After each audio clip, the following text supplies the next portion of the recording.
vamos a iniciar, tenemos un tema amplio, tenemos un tema grande, por lo cual vamos a eh, tocar vamos a tocar todos los temas de todas maneras, pero el tiempo es lo que no quiero que nos gane, ¿ya? Ese es el principal enemigo de nosotros. Entonces, para respetar también su recreo, para que ustedes tengan la hora adecuada para un break, para un recreo, pues poder respetar eso también. ¿Ya? Vamos a iniciar entonces. ¿Cuál es el tema de hoy? ¿Cómo están? Buenos días, chicos. Ahí también me están escribiendo Patrick, Andrea, Norín, ¿verdad? Vamos a esperar. Y vamos a ver el tema de hoy. El tema de hoy es sistemas hidrográficos. Vamos a ver hidrografía del Perú. Profesora, vamos a ver las vertientes hidrográficas, sí. Vamos a ver también la parte de hidro corresponde también a la parte del mar peruano, características propias de nuestro mar, la corriente peruana que ya, de alguna manera la corriente peruana lo tocamos cuando vimos climas, ¿no? Cómo afecta al clima de la costa centro-sur del país, eso es lo que vimos. Vamos a mencionar cuenca, manejo de cuenca y gestión de riesgo y los glaciales y su importancia también, ¿ya? En ese sentido, empezamos con conceptos básicos. La diferencia entre hidrografía e hidrósfera. ¿Cuál es la diferencia que se tiene entre hidrografía e hidrósfera? Bueno, hidrografía, profesora, agua, fía, estudio. Claro, estamos hablando de la ciencia. Esta ciencia, sobre todo, que se encarga de la descripción de todas las aguas existentes a nivel de la superficie continental, o sea, los ríos, los lagos, las presas, y cómo las describe. Tiende a describirlas en dónde se ubican, condiciones fisiográficas, en qué condiciones, en este caso físicas, se encuentran, régimen, ¿no? Si es variable, invariable, mantiene un promedio de volumen de agua, etcétera, y cómo se aprovecha, ¿no? Entonces, la hidrografía es la ciencia que estudia las aguas que están a nivel de la superficie, y la hidrósfera, profesora, ¿qué será? Bueno, es uno de los 3 subsistemas de la Tierra, ¿no? ¿Te acuerdas, no? Litósfera, atmósfera, hidrósfera. Entonces, litósfera, la parte sólida, atmósfera, la parte gaseosa, ¿verdad? Y hidrósfera vendría a ser, en este caso, la parte líquida. Y esta parte líquida está comprendida ¿por quién? Por océanos, mares, ríos, lagos y corrientes de agua. Todas las masas de aguas que comprenden y están dentro del, en este caso, sistema Tierra, ¿no? Uno de los 3 subsistemas importantes de la Tierra. ¿Listo? Muy bien, entonces, hidrografía, hidrósfera. Vamos a ver la distribución de estas aguas, cómo es que se dan. Hablamos de aguas, sobre todo, un 97% lo representan las aguas saladas. Estas aguas saladas, ¿dónde las encontramos? En la parte oceánica, ¿ya? Un 3% ¿dónde está? Está en las aguas dulces. Profesora, entonces tenemos más presencia de aguas saladas en el planeta, así es, y representa, y lo están representando los océanos con un 97%, el Pacífico, el Atlántico, el Índico, el Ártico y el Antártico, ¿ya? En ese sentido. Ahora, las aguas dulces están en un 3%, profesora, muy poquito. Claro, y ahí estaríamos completando el 100%, pero vamos a tomar este 3% como si fuera el 100%, ¿ya? Entonces, sería el total de las aguas dulces. Ahora, ¿dónde hay más aguas dulces en el planeta? La respuesta está en las aguas en estado sólido, las encontramos en los glaciales, en los casquetes polares, que representan un 69%, ¿ya? Un 69%. Entonces, ahí tenemos en la zona de la isla de Groenlandia, por ejemplo, y estas aguas que están en estado sólido, ¿cómo se denominan? Aguas criogénicas, ¿ya? Ah, profesora, tenemos aguas criogénicas en los glaciales, en los casquetes polares, es verdad. Segundo lugar, ¿quién tiene ahí el mayor porcentaje de aguas dulces en el planeta? Son los mantos freáticos, que representan un 30%. Entonces, bajo el nivel de la superficie, hablamos de las aguas subterráneas, bajo el suelo. Freáticos, la napa freática, ¿verdad? Ahí tenemos Quequén, por ejemplo, esta zona de la caverna en México, donde encontramos aguas subterráneas en estas profundidades, ¿no? Entonces, eso representa un 30%. Y finalmente, lo que usamos nosotros directamente, ríos, lagos, vapor de agua, representa un 1%. Por ejemplo, ahí tenemos, profesor, ese es el lago Cráter, sí, en Estados Unidos. ¿no? La forma de un cráter tiene, ¿no? La forma de un volcán, ¿no? Pero bueno, vendría a ser esta el agua dulce, es la más accesible para nosotros y fíjense que es de consumo directo, ¿no? De un 1%, está referido a ríos y en este caso a lagos. Ahora, cuando las aguas están quietas, así como el lago, no tienen correntía, a diferencia de un río que tienen correntía, tienden a moverse. ¿Cómo se denominan estas aguas? Lénticas. Ahora, cuando los ríos, cuando las aguas del recorren, ahí tenemos el río, por ejemplo, a nivel de la superficie, ahí es correntía, esto se llama aguas, en este caso, lóticas, ¿ya? ¿Cuáles serían las lénticas? Las lénticas vendrían a ser estas representadas por los lagos, lénticas de lentas, ¿no? Y lóticas, estamos hablando de los ríos, ¿ya? Entonces, pongo estos términos para que momento les viene un distractor, ustedes puedan, sobre todo acá, a qué se refiere ese distractor, ¿no? Para que no tengan dudas para abarcar una pregunta.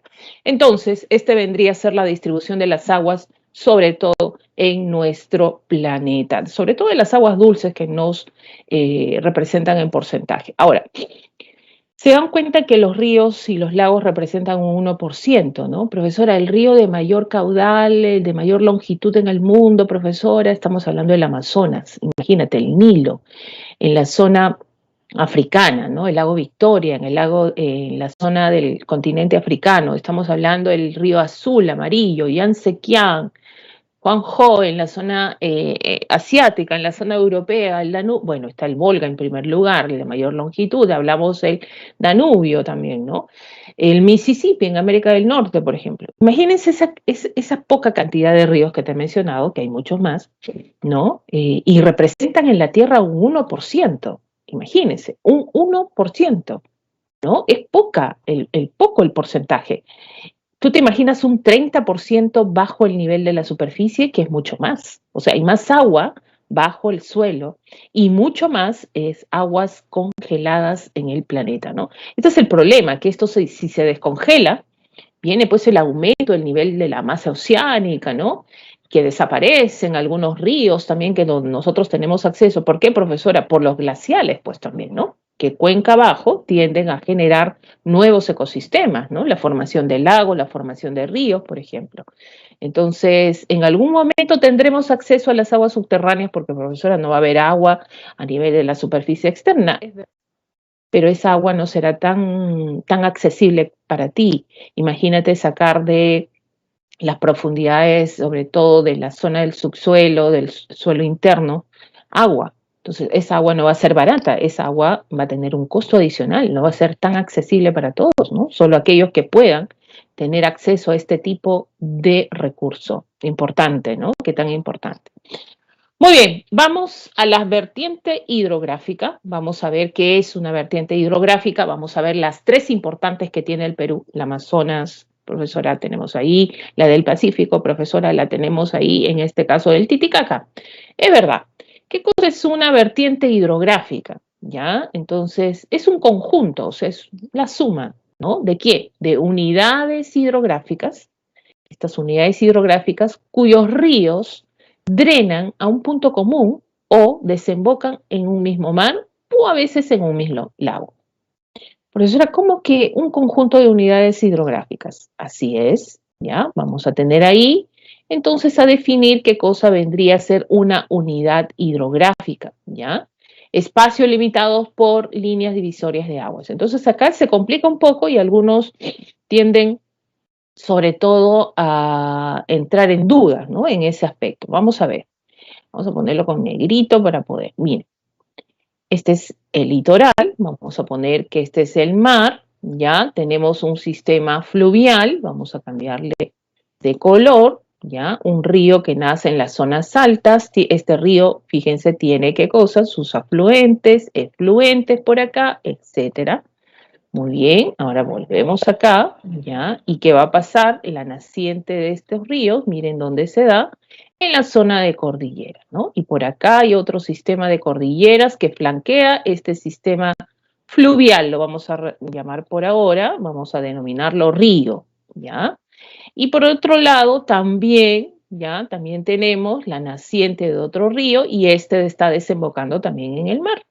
¿no? Y por el otro lado también tenemos la naciente de otro río, ¿no? Bueno, en este caso tiene poca extensión, ¿no? No muchos ríos colectores que alimentan las aguas de este río. Y fíjense que cada uno de estos sistemas fluviales está flanqueado por un sistema de cordilleras, ¿no? También por acá y por acá, ¿no? ¿Y qué tienen en común estas tres unidades? Están buscando todos en el mar, ¿no? Entonces acá viene la distinción. ¿Qué va a pasar? Fíjense. Primero, tenemos la naciente y la desembocadura.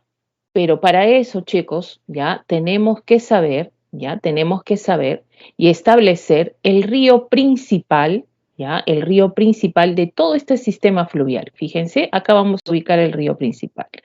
El río principal, ya, por acá el río principal, acá tiene otro río principal. Miren, ahí está. Muy bien. Entonces, a partir de acá, nosotros vamos a darnos cuenta de algo. Profesora, ¿cuál va a ser?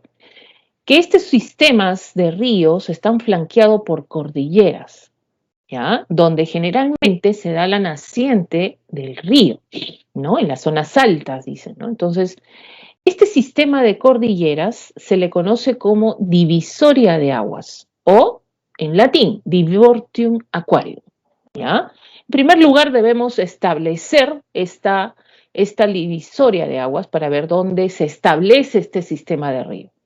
Muy bien, lo ubicamos, el río principal tiene una naciente y una desembocadura. Fíjense que lo hace fuera del continente en el mar. Muy bien.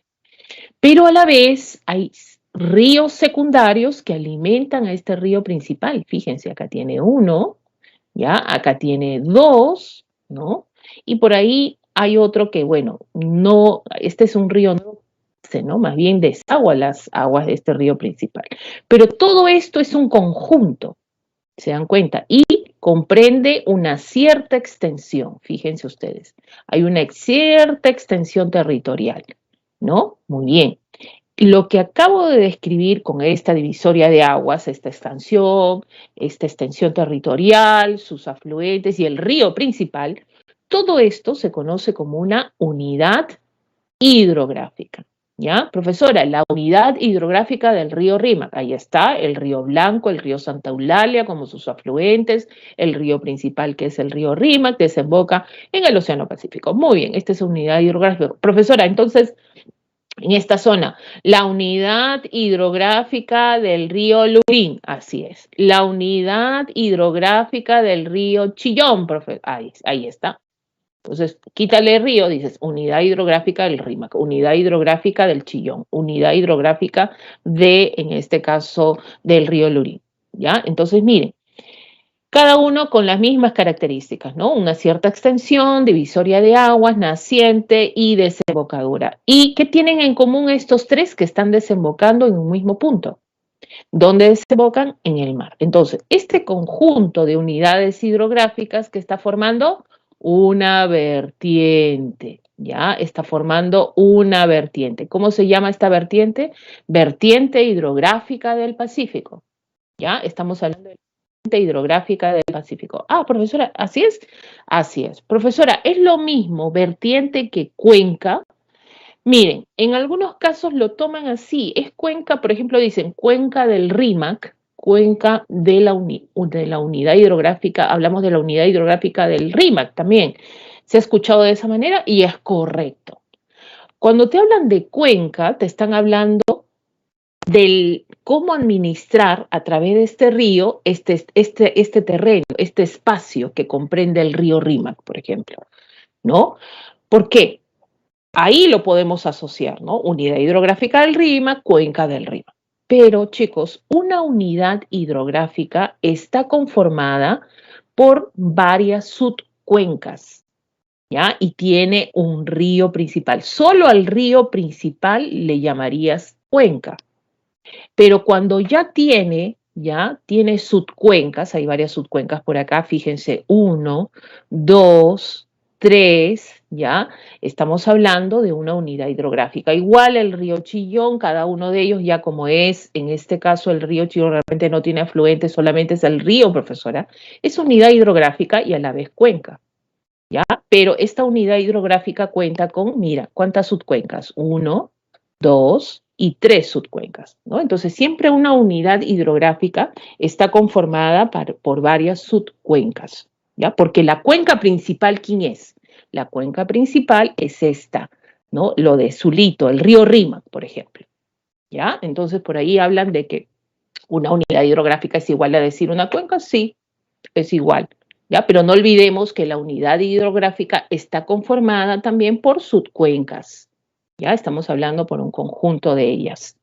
Muy bien, chicos, entonces, unidades hidrográficas que desembocan en un mismo punto se conoce como vertiente, ¿ya? Ahí está, las unidades hidrográficas, fíjense, este es otro gráfico donde habla, vamos a aumentar un poco, está el cauce principal. Profesora, ese es el río principal. Así es, acá está el río principal.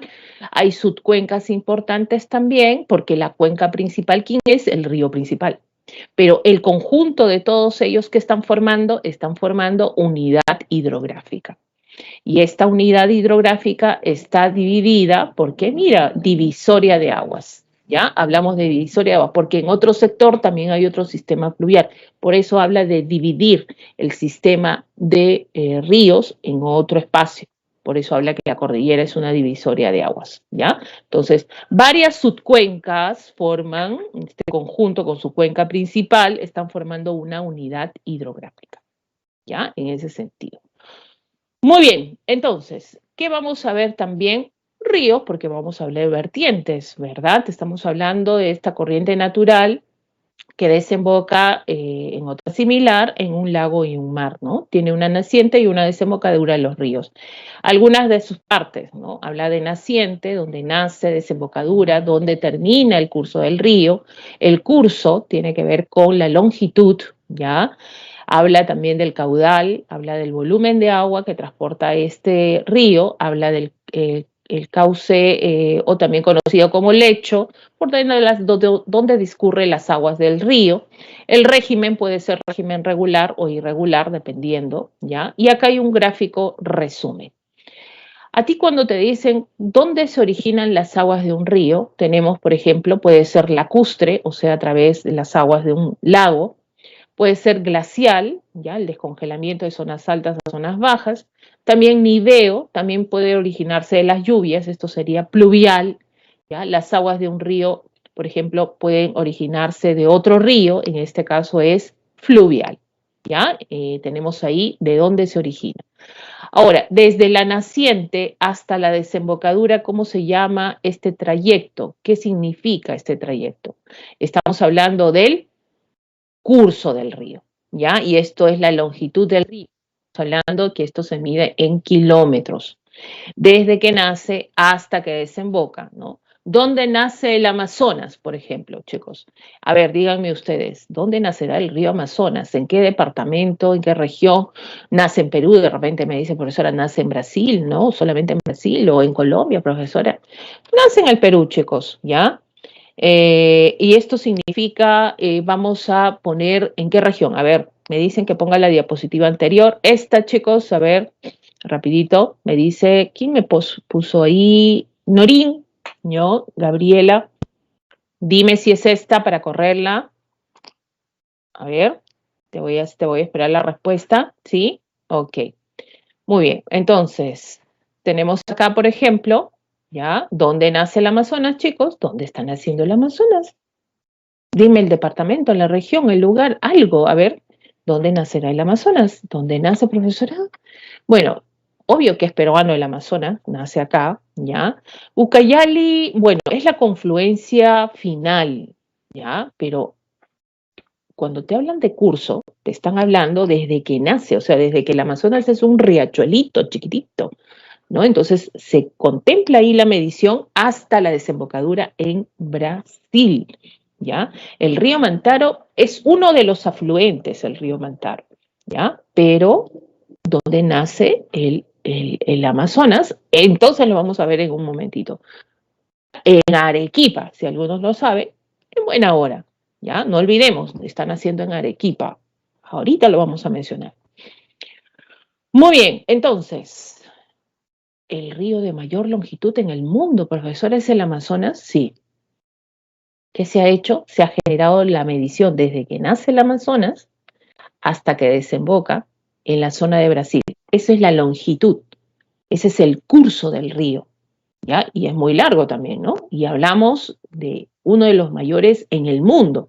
Se creía por mucho tiempo que uno de los mayores longitudes en la década de los 80, 90, se creía que era el Nilo. No, ahora hablamos del Gran Amazonas, ¿ya?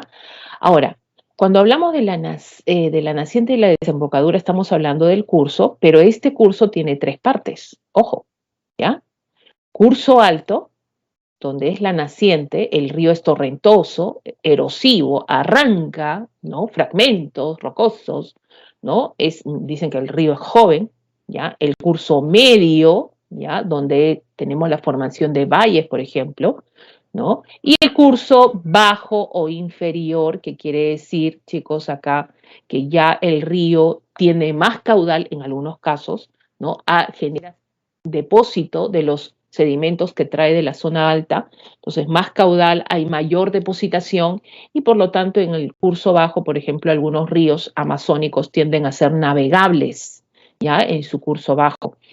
Mientras en el curso alto, por ejemplo, como son erosivos, la mayoría de estos ríos, en algunos casos, en el caso, por ejemplo, de nuestros ríos costeños, están formando cañones, ¿no? Están erosionando, son torrentosos, erosivos, ¿no? Entonces, forman cañones en la zona andina, forman sobre todo en este caso pongos en la zona de la selva altas, parte de la ceja de selva, ¿no? Entonces tenemos esas características, ¿ya? No olvidar, es por eso que te pueden preguntar de repente en el curso alto del río, ¿cómo es? ¿Es navegable? No, pues en el curso alto de un río no va a ser navegable. ¿Cómo vas a navegar en el curso alto si es torrentoso, erosivo? No, pues no, tú vas a navegar por un cañón, no creo, ¿no? Entonces, ¿dónde es navegable un río? En su curso bajo. ¿Ya? Donde es generar, sobre todo, depositar sedimentos que trae de las zonas altas en su curso medio-bajo, sobre todo en el curso medio-bajo, entre estos dos, ¿no? Entonces, ahí vemos esa diferencia, ¿ya, chicos? Ahora, vamos también al cauce. ¿Qué vendría a ser el cauce? Es la cavidad por donde discurren las aguas del río, ¿no? O también conocido como lecho.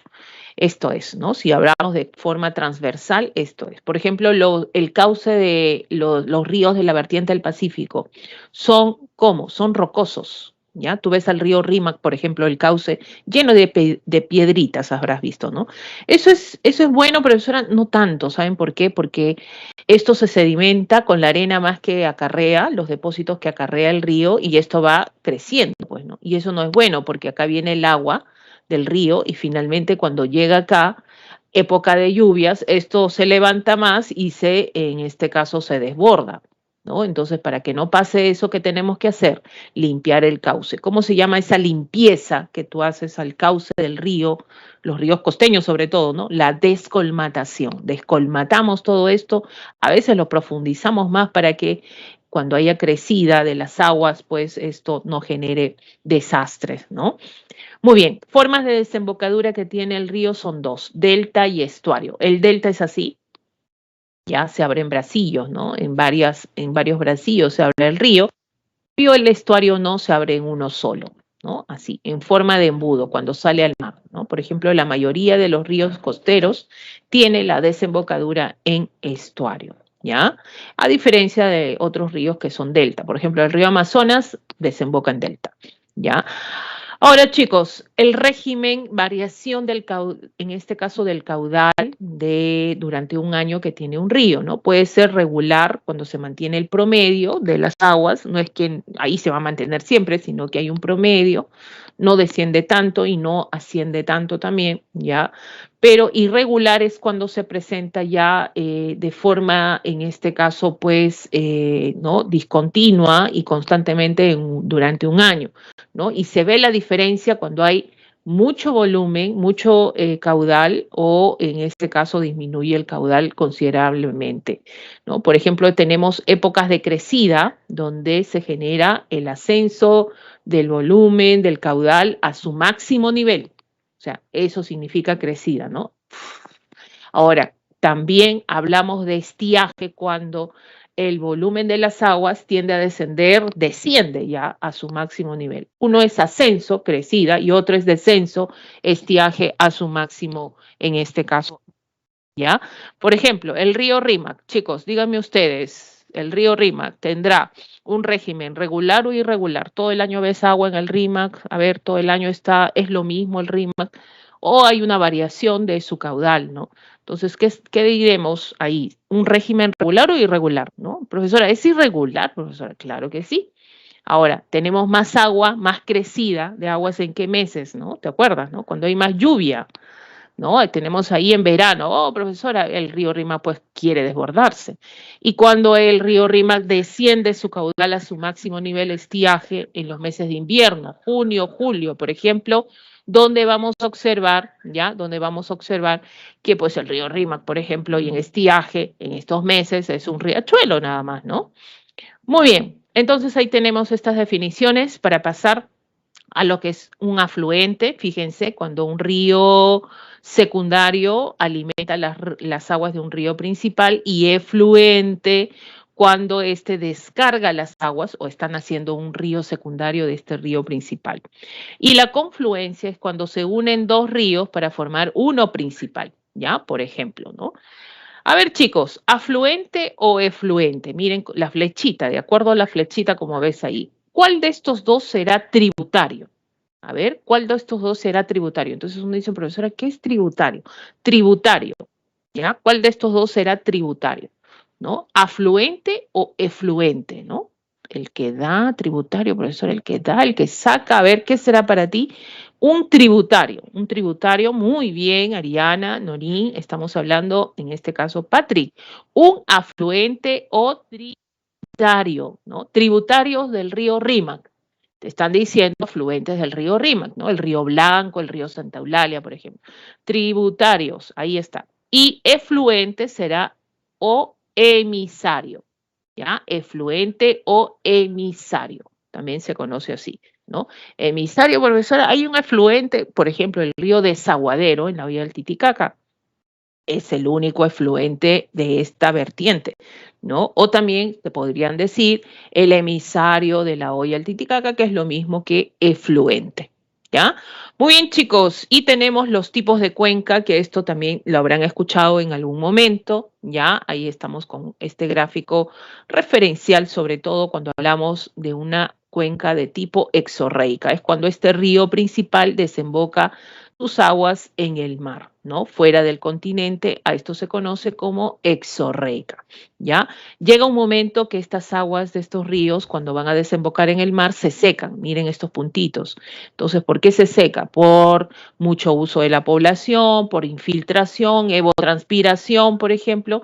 En este caso, jóvenes, estamos hablando de un tipo de cuenca arreica, ¿ya? Por ejemplo, el río Ica, ¿no? Es arreico, ya sus aguas se secan, no desembocan en la vertiente directamente del mar del Pacífico, entonces, pero es aprovechable, pero su curso está directamente direccionado a desembocar en el mar, ¿no? Pero no lo hace. Eso es arreico, ¿ya? Tenemos ahí endorreica, que significa cuando desembocan en un lago, ¿no? La olla del Titicaca, profesora, es endorreica, así es, ¿no? Y tenemos criptorreica. ¿Qué significa criptorreica? Pues que están bajo el nivel del suelo, ¿no? Cuencas subterráneas, ¿ya? Entonces ahí tenemos estas cuatro, ¿no? Exorreica, endorreica, arreica y criptorreica, ¿ya? Muy bien, chicos, ahora sí vamos a empezar la parte de las vertientes hidrográficas del Perú. Vamos a resumir, vamos a dar las pautas más importantes de cada una de estas vertientes. Te aconsejo una cosa, miren, este tema, esta semana es muy amplia.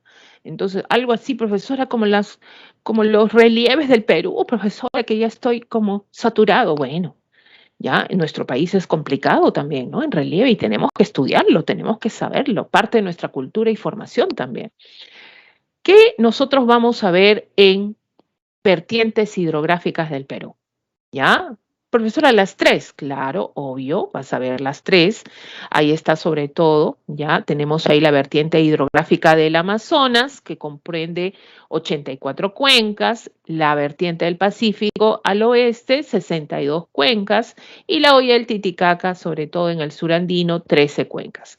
Lo de marroncito, tenemos el Titicaca, lo de amarillo del Pacífico y lo de verde, miren la extensión que tiene la vertiente del Amazonas.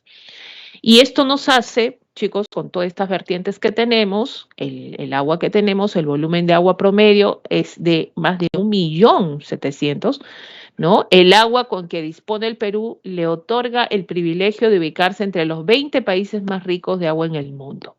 ¿No? Profesora, tenemos agua, sí, y no por eso la vas a desperdiciar, y no por eso, pues, vamos a aprovechar este recurso de manera racional, ¿no? Que eso es importante.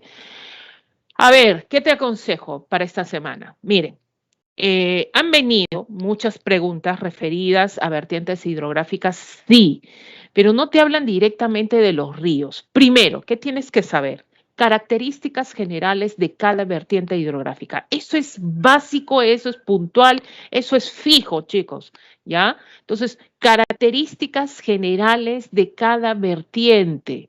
Eso es importante. La ubicación, dónde están, en qué sector del Perú, qué abarca, eso. Primero, cómo son sus ríos, ¿no? ¿Qué son? Regulares, irregulares, curso corto.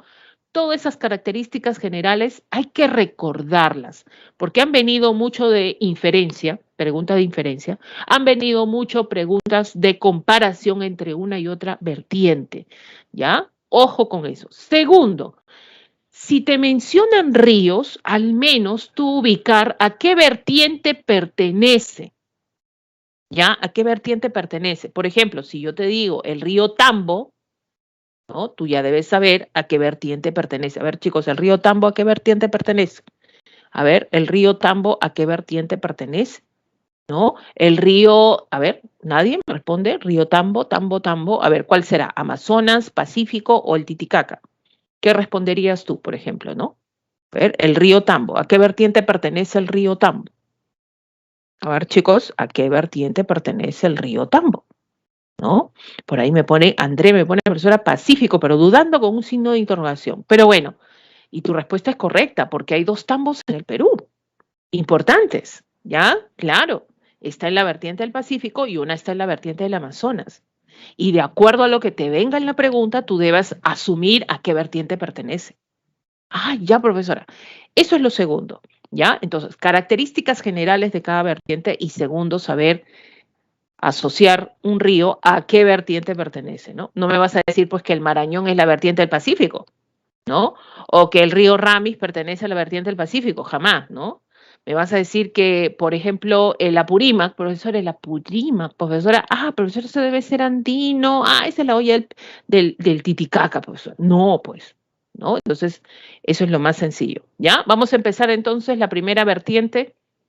Está referida a la vertiente hidrográfica del Pacífico, conformada por 62 cuencas, representa el 21,8% del territorio nacional. Bueno, es poco, pero no deja de ser importante también porque 2,18 del total de aguas nacionales representa este sector. Bueno, por el régimen, la escasez de agua que hay acá también, ¿no? Entonces, miren cómo son sus ríos. Acá le he hecho un gráfico chiquitito. ¿Cómo son? Curso corto, ¿ya? Y la mayoría de estos ríos siendo la cordillera occidental. Todos no. Hay tres ríos que no nacen en el Perú.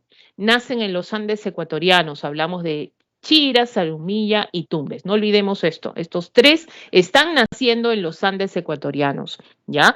Pero la mayoría está generando su nacimiento en la cordillera occidental. Miren, curso corto, son cortitos de su naciente, son torrentosos acá en la zona de la cordillera, tienden a ser torrentosos, ¿ya? Y por lo tanto transversales ahí también en esta zona alta de su nacimiento, como son torrentosos, erosivos, están formando cañones, ¿ya? Y también esa torrentía se aprovecha para la construcción de centrales hidroeléctricas, ¿ya? Estamos hablando de centrales hidroeléctricas.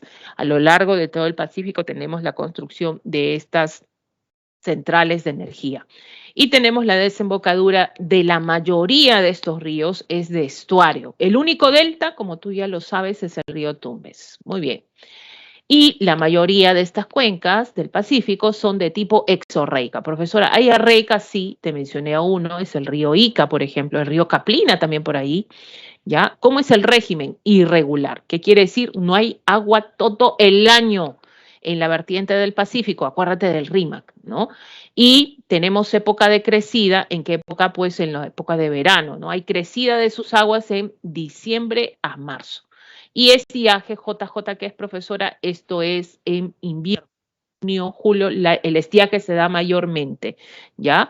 Ahora, y por eso, por este régimen irregular, y fíjense que estos valles, ¿te acuerdas cómo son estos valles? Porque los ríos costeños forman este tipo de valles, son los famosos conos deyectivos, ¿no? O abanicos fluviales, uno de los valles más productivos que tiene nuestro país. Por lo tanto, desarrollamos una agricultura intensiva. Entonces, ¿cómo vas a desarrollar agricultura intensiva si no hay lluvias y no hay agua? Porque sus ríos, ¿cómo son? Irregulares, ¿no? Entonces, se soluciona con esto. Obras hidráulicas, ¿ya? Estamos hablando de obras hidráulicas. Sistema de regadíos, sistema en este caso de trasvases, sistemas de, en este caso, almacenamiento de agua, traslado de agua, etcétera. Todo esto referido a obras hidráulicas, ¿ya? Reservorios, ¿no? Tenemos ahí canales de regadío, por ejemplo, para generar la extensión de la agricultura en la costa peruana. ¿Por qué? Porque los ríos son irregulares, no hay agua todo el año. Entonces se soluciona de esta manera. ¿Listo? Esto ha sido pregunta de examen, chicos, aunque no lo crean, ¿ya? Llegó a ser pregunta de examen. O sea, la pregunta decía, ¿por qué se construyen obras hidráulicas en la costa peruana, ¿no? Y esto lo asociaban con ya la Semana de Agricultura. Entonces, la respuesta a esta pregunta, ¿por qué construyes obras hidráulicas? Pues, ¿debido a qué, no? Debido al régimen irregular de las aguas de los ríos, ¿no? En este sector costero. Esa fue la respuesta. Bueno, chicos, ahí está entonces el resumen de esta vertiente hidrográfica. Tenemos ahí el origen glacio, niveo pluvial, la naciente en la cordillera occidental, excepto Chira, Zarumillas, Tumbes, Cuenca, la mayoría exorreica y algunas arreicas, ¿ya? El cauce rocoso, por eso hay que descolmatar siempre. Curso corto recorrido, recorrido andino costero de sus ríos, régimen irregular, caudal poco, ya escorrentía, tienden a ser torrentosos. Vamos a mencionar los principales ríos. Chicos, ¿qué tienen en común Zarumilla, Tumbes y Chira? A ver, dígame, ¿qué tienen en común Zarumilla, Tumbes y Chira? A ver, jóvenes, ¿qué tienen en común Zarumilla, Tumbes y Chira? A ver, ¿qué dicen ustedes? Muy bien, Ariana, nacen en los Andes ecuatorianos, perfecto, ya están naciendo en los Andes ecuatorianos. Eso tienen en común. Eso fue pregunta hace mucho tiempo también en el centro pre. Vamos, entonces, tenemos acá, por ejemplo, el río Zarumilla, bueno, esto es el río más boreal, o sea, está más en la zona septentrional, desemboca en la Boca de Capones y sirve de límite de frontera entre Perú y Ecuador, ¿no? Ahí tienes el famoso puente de Zarumilla en la zona norte de Tumbes, donde vamos a ver que un sector es ecuatoriano y otro sector tiende a ser peruano, ¿ya? Tumbes también nace en los Andes ecuatorianos, desemboca en delta, el único delta, jóvenes, nace con el nombre del río Puyango en Ecuador, y bueno, nosotros lo tenemos como Tumbes en la zona peruana, ¿ya? Y es el único navegable de la costa, ¿no? Chira, el Chira es de mayor crecida de la vertiente, segundo de mayor caudal, por eso ¿quién es el primero? El río Santa, ¿ya?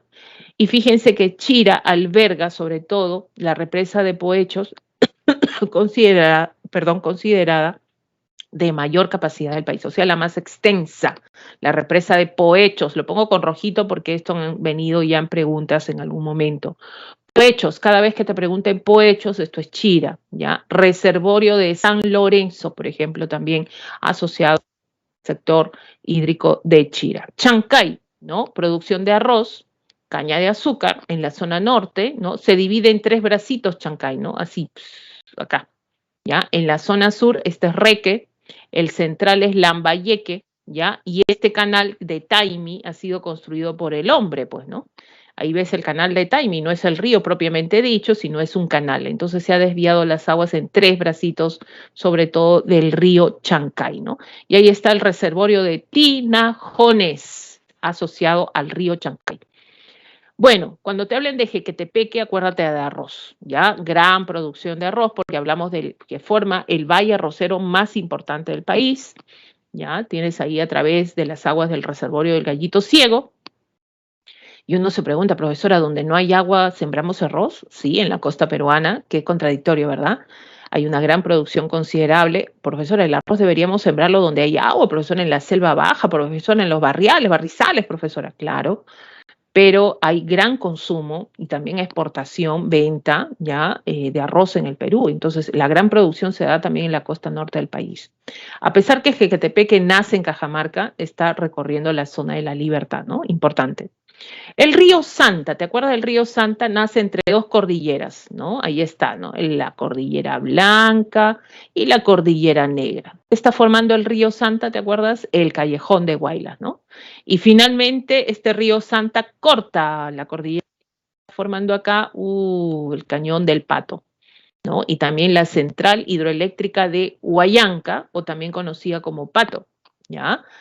Y bueno, ¿se trae agua del río Santa a la zona de la Libertad? Sí, hay una obra de irrigación importante, proyecto de Chavimochic y Chinecas, ¿ya? En esta zona norte, irrigando las pampas secas de Chauvirú, Mochichicama, pues, ¿no?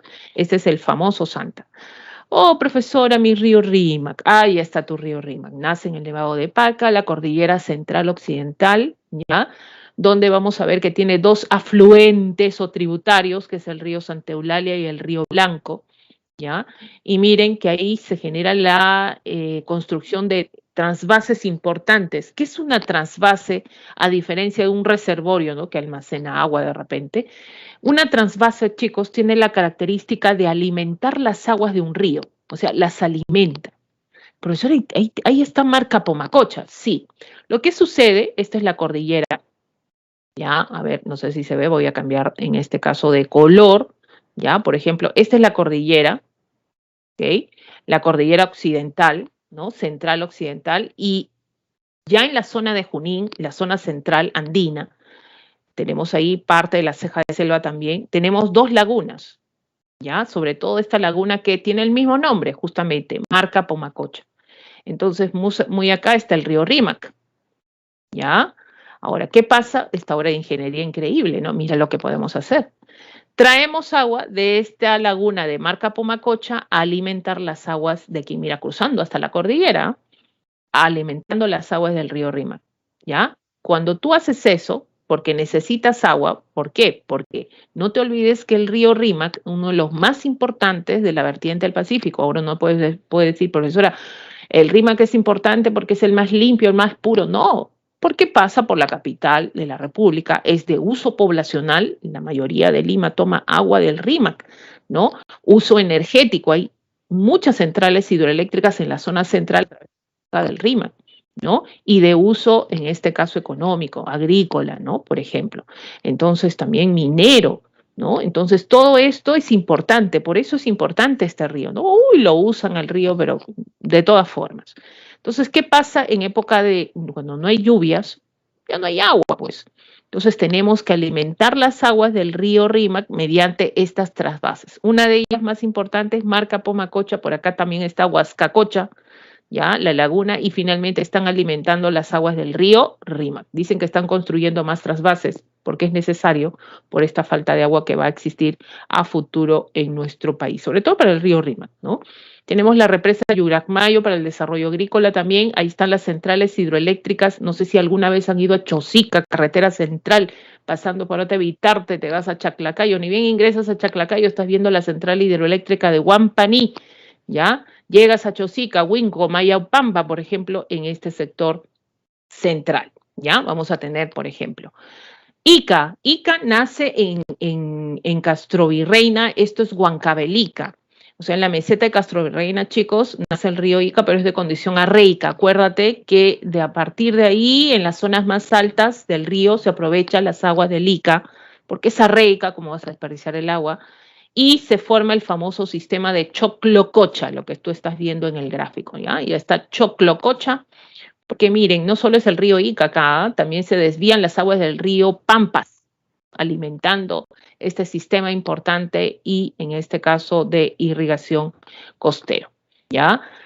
Y el río Colla, ya estamos en Arequipa y forma el cañón de Cotahuasi. Este es importante, uno de los cañones de mayor profundidad en América, ¿no? Tenemos ahí más de 3.500 de profundidad, ¿ya?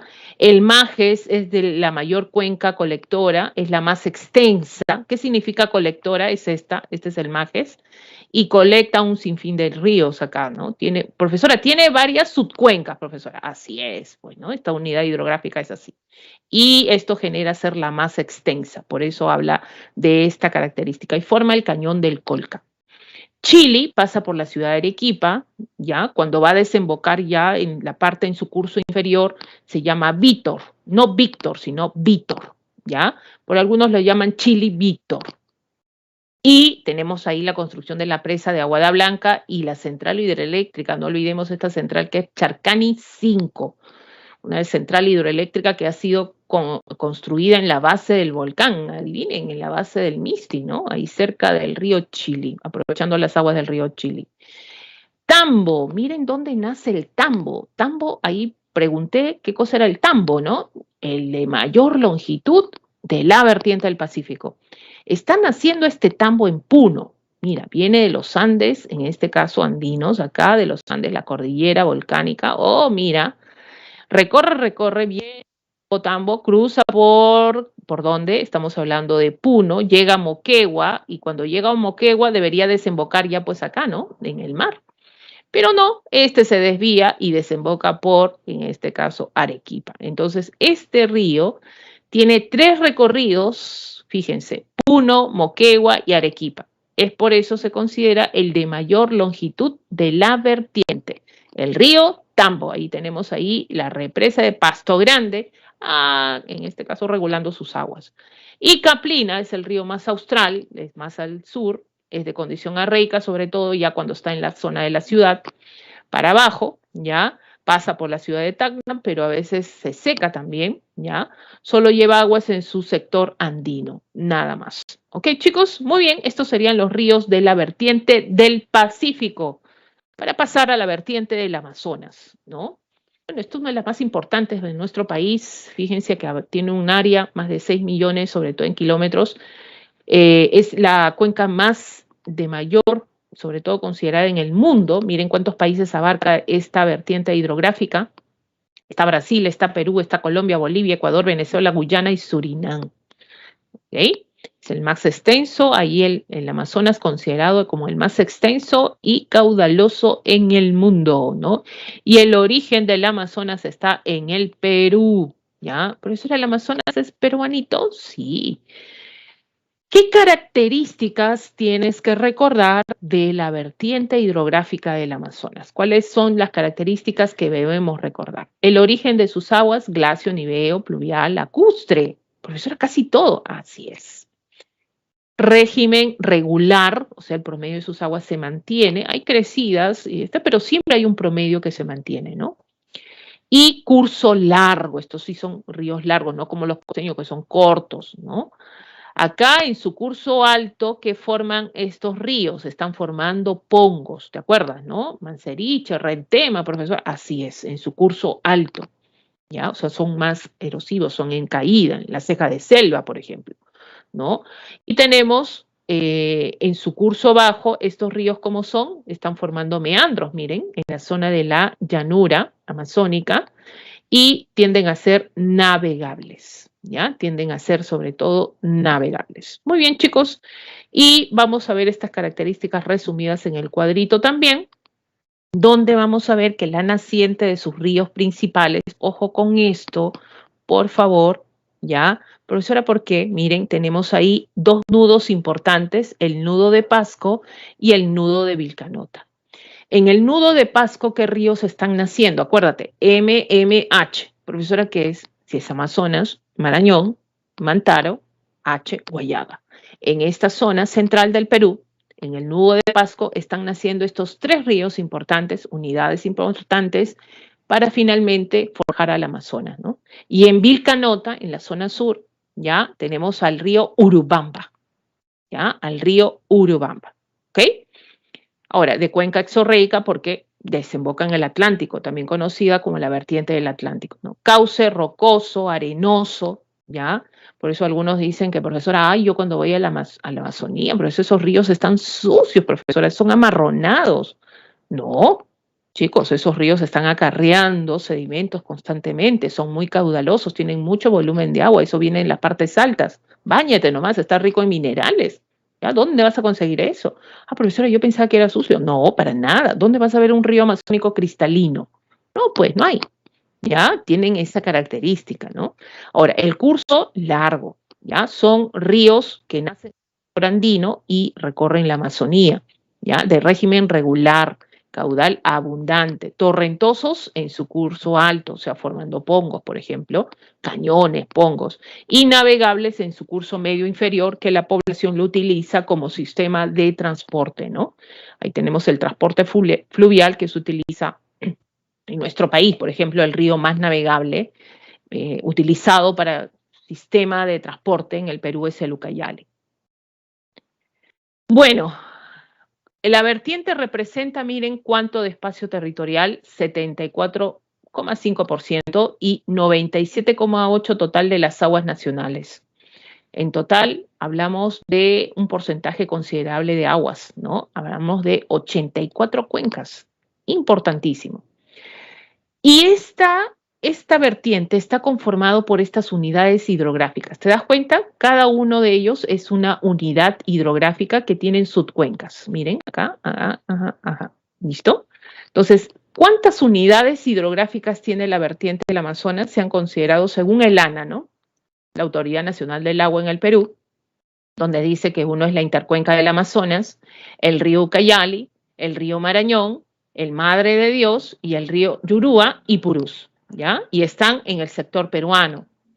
Bien, ahora, en la intercuenca del Amazonas está el Nanay, Napo, Putumayo y Yavarí, todos ellos alimentando las aguas de este río Amazonas, cuando ya es Amazonas, ¿no? Por ejemplo, el río Ucayali, estos ríos confluyen para formar el Ucayali, ¿no? Está el Apurímac, el Mantaro, el Tambo, Urubamba, que se han unido estos ríos para formar el Gran Ucayali. Y también el río Marañón, estos son afluentes del Marañón, ¿no? Está el Guayaga, está el Morona, el Pastaza, el Tigre, el Santiago, por ejemplo, que están alimentando las aguas del río Marañón. Y el río Madre de Dios, profesora, ¿qué tiene que ver el Madre de Dios acá? Porque este río finalmente es afluente del Amazonas en el sector de Brasil, como lo es el Yurúa y el Purús también, ¿no?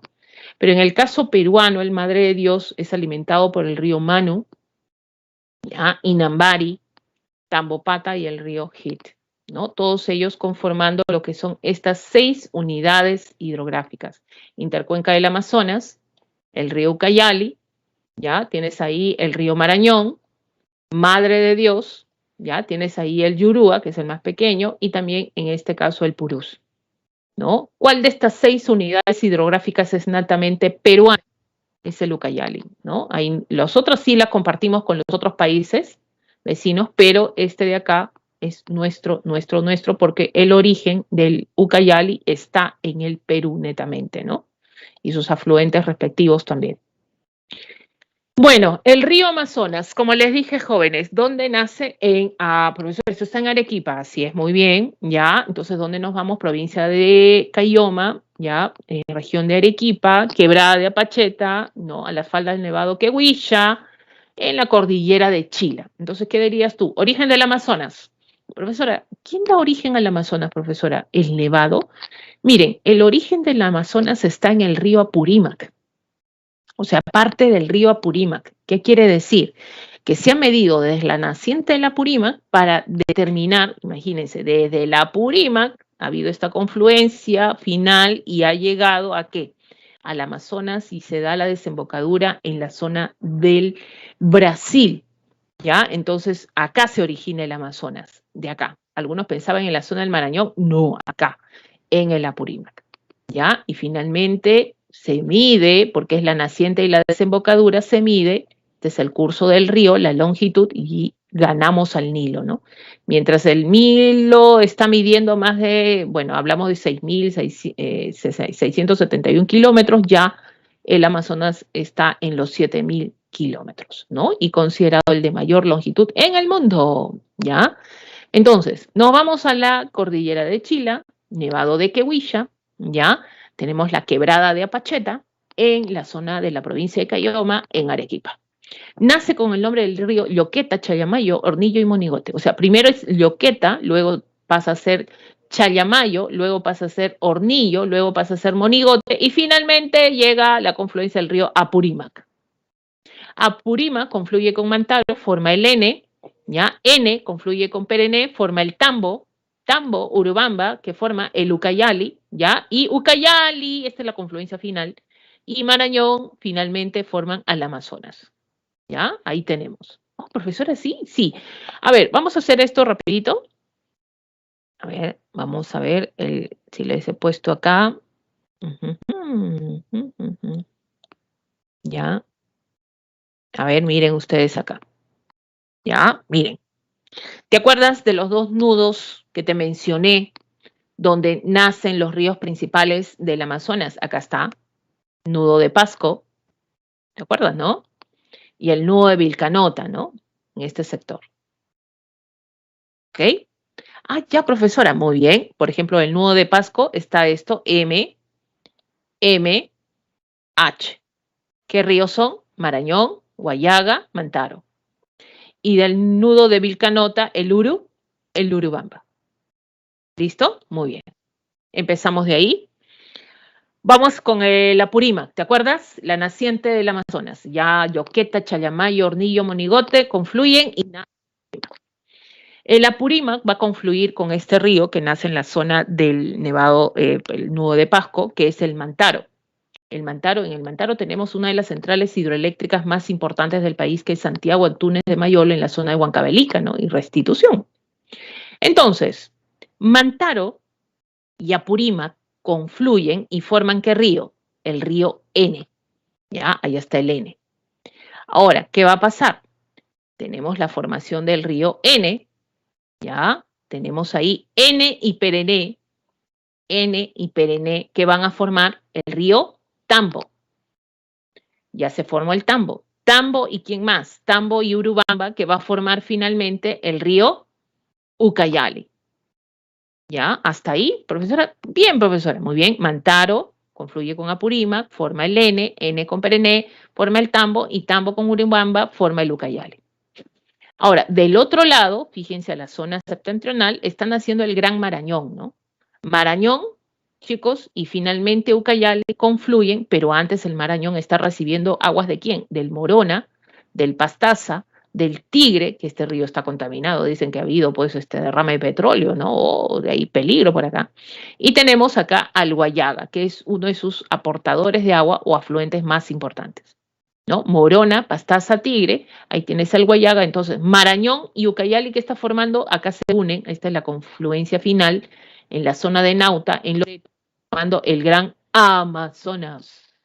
¿Ya? Ahí está el Amazonas. Ahora, cuando ya formamos al Amazonas, miren, el Amazonas no tiene mucha longitud en el Perú, ¿no? Es más largo en la zona de Brasil. Entonces, ahí tenemos ríos que alimentan a esta intercuenca importante, ¿no? El caso del Amazonas, está el Putumayo, que sirve de límite frontera entre Perú y Colombia, de trapecio amazónico que cedimos a Colombia, ¿te acuerdas, no? Y finalmente alimenta las aguas del Amazonas en el sector de Brasil.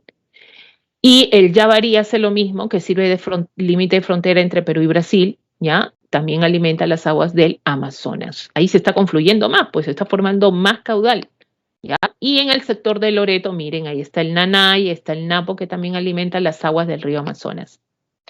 ¿Qué tiene que ver el Madre de Dios acá, no? El Madre de Dios, chicos, tiene tres ríos importantes, o ríos importantes también, una zona de alta biodiversidad en este sector. Es la cuenca más oriental que tenemos, ¿ya? Fíjense, y la más, en este caso, también abandonada. Fíjense, tenemos el Manu, ¿ya? El Inambari, ¿no? El río Tambopata, por ejemplo, ¿ya? Que están alimentando las aguas del Madre de Dios. Pero justo cuando, porque esto es Bolivia, no es Brasil, ya justo cuando va a pasar al sector brasileño, acá el que alimenta las aguas del río Madre de Dios es el río Hit o Het, ¿no? Es el río más oriental que tiene el Perú, ¿ya? Si nosotros subimos esto, acá está el Manu, acá está el Inambari, o el río donde están los lavaderos de oro, y Tambopata, ¿ya? Y el río Hit, justamente que sirve de frontera entre Perú y Bolivia.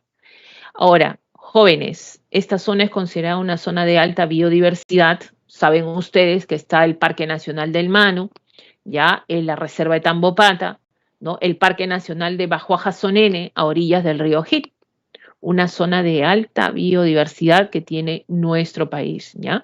Profesora, ¿y por qué menciona el Madre de Dios si el Amazonas está arriba, profesor?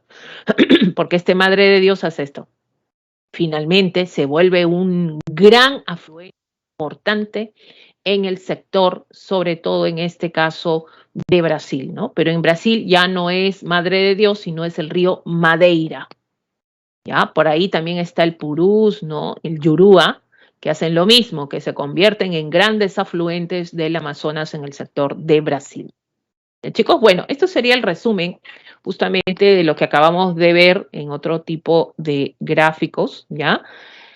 Y para que ustedes puedan generar confluencias por ahí, ¿ya? Para poder entender un poquito más. Vamos a la vertiente hidrográfica del Titicaca, ¿ya? Bueno, acá vamos a retroceder un poquito. Profesora, ¿qué es este? Pues acá, ¿ya? Es la cuenca pequeña, el porcentaje de almacenamiento de agua también, la extensión territorial también.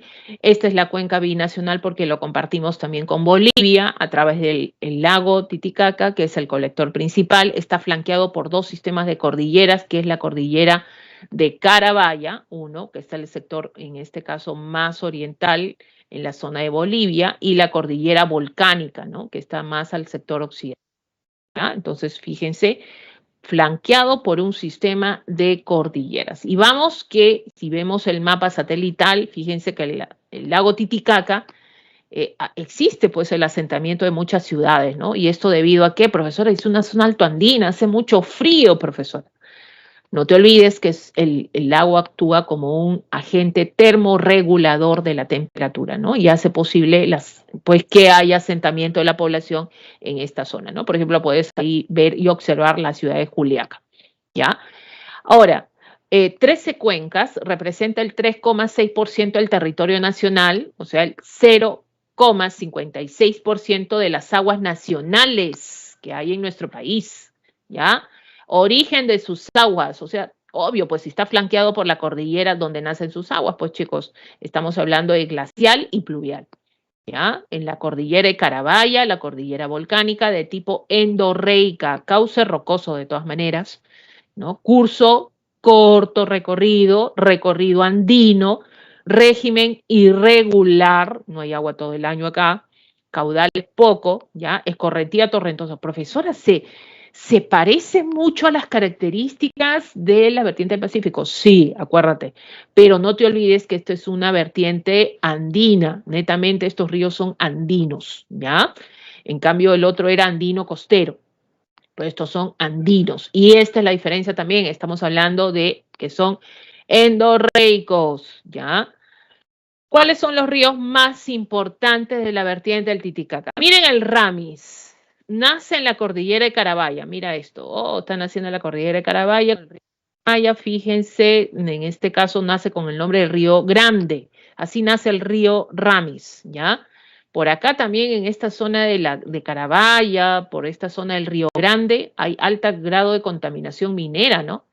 ¿Te acuerdas? La Rinconada, una de las ciudades más altas en el Perú, ya más de 5.000 metros, ¿te acuerdas? Justamente está en este sector de Puno, ¿ya? Y finalmente viene a formar el Azángaro con el Ayaviri y está formando el Gran Ramis. La cuenca más extensa de la vertiente es esta, ¿ya? Este es el Ramis, la cuenca más extensa de la vertiente. Sigues ahí al Coata, donde está pasando el Coata, entre Lampa y Cabanillas, confluyen para formar el Coata, ¿ya? Es de uso poblacional. ¿Qué significa? Que abastece de agua a la ciudad de Juliaca, agua potable. El Ilave, acá está, el Ilave, Uncayama, Río Grande, ¿verdad? Fíjense, estamos confluyendo, es la segunda cuenca más extensa y también tiende a ser seca, ¿no? Tiende a haber, en este caso, pues, ausencia de agua en este sector. La primera más extensa es el Ramis, no te olvides. Y la segunda más extensa es el Ilave. Ahí está el Huancané, miren, está cerquita, este es el Ramis, está cerquita del, en este caso del Ramis, ahí tenemos el Huancané que desemboca en el sector norte del lago. ¿Ya? El Suches y el Desaguadero, que tienen en común estos dos ríos, que estos dos ríos sirven de límite de frontera entre Perú y Bolivia. Miren el Suches, ¿ya? Y el Desaguadero también, profesora, también el Desaguadero sí sirven de límite de frontera del, en este caso, de Perú y Bolivia, ¿ya? En primer lugar. Todos ellos, Ramis, Coata, Ilave, Huancané, Suches, chicos, ¿ya? Son afluentes. ¿Ya? Son afluentes. El único efluente es este, el Desaguadero.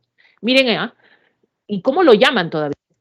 ¿No? Saca agua del lago, ¿no? El que desagua, ¿no? Sirve de límite de frontera entre Perú y Bolivia encima, ¿no? Y lleva las aguas, lo que ha desaguado, lleva al sector boliviano. O sea, el desaguadero desemboca en Bolivia, en otro lago, ¿ya? Y el lago se conoce como el lago Popó.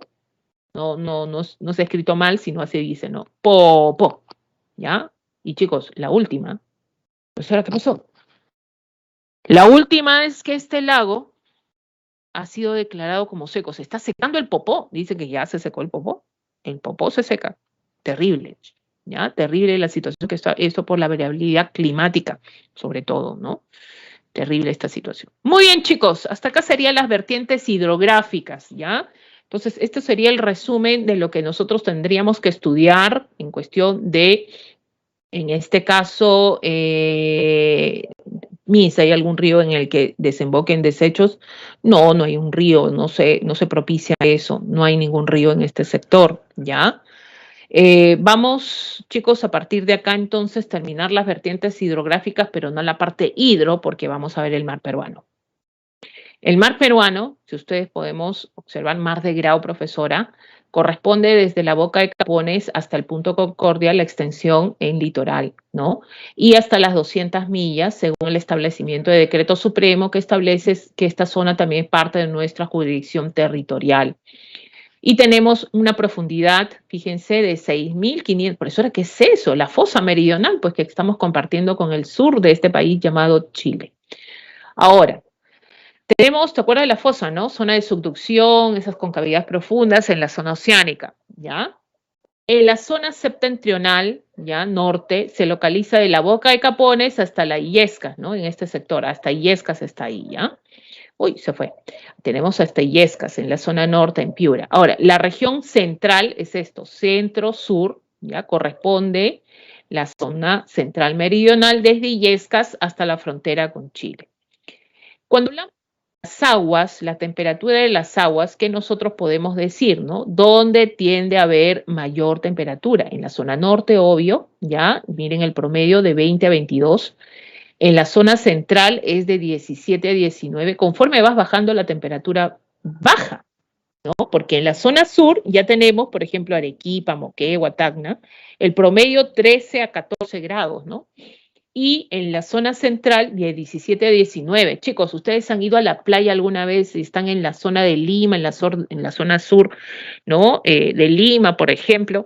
Tú cuando vas a la playa, en pleno calor, 30 grados de temperatura, te metes al agua. Esa agua está fría, ¿no? Tú la sientes fría. ¿Saben cuánto es eso? 19. Llega hasta 20 en algunos casos, pero difícil ya en época de verano, cuando viene el fenómeno del niño, 21 grados, 20 hemos llegado. Pero 19 grados en verano es frío, ¿ya? Nuestras aguas son frías. ¿Y esto quién está contribuyendo a esta frialdad? ¿No? Es el proceso de afloramiento que hay acá en estas aguas, ¿ya? Las aguas de nuestro mar son frías por eso, por ese proceso de afloramiento que beneficia también.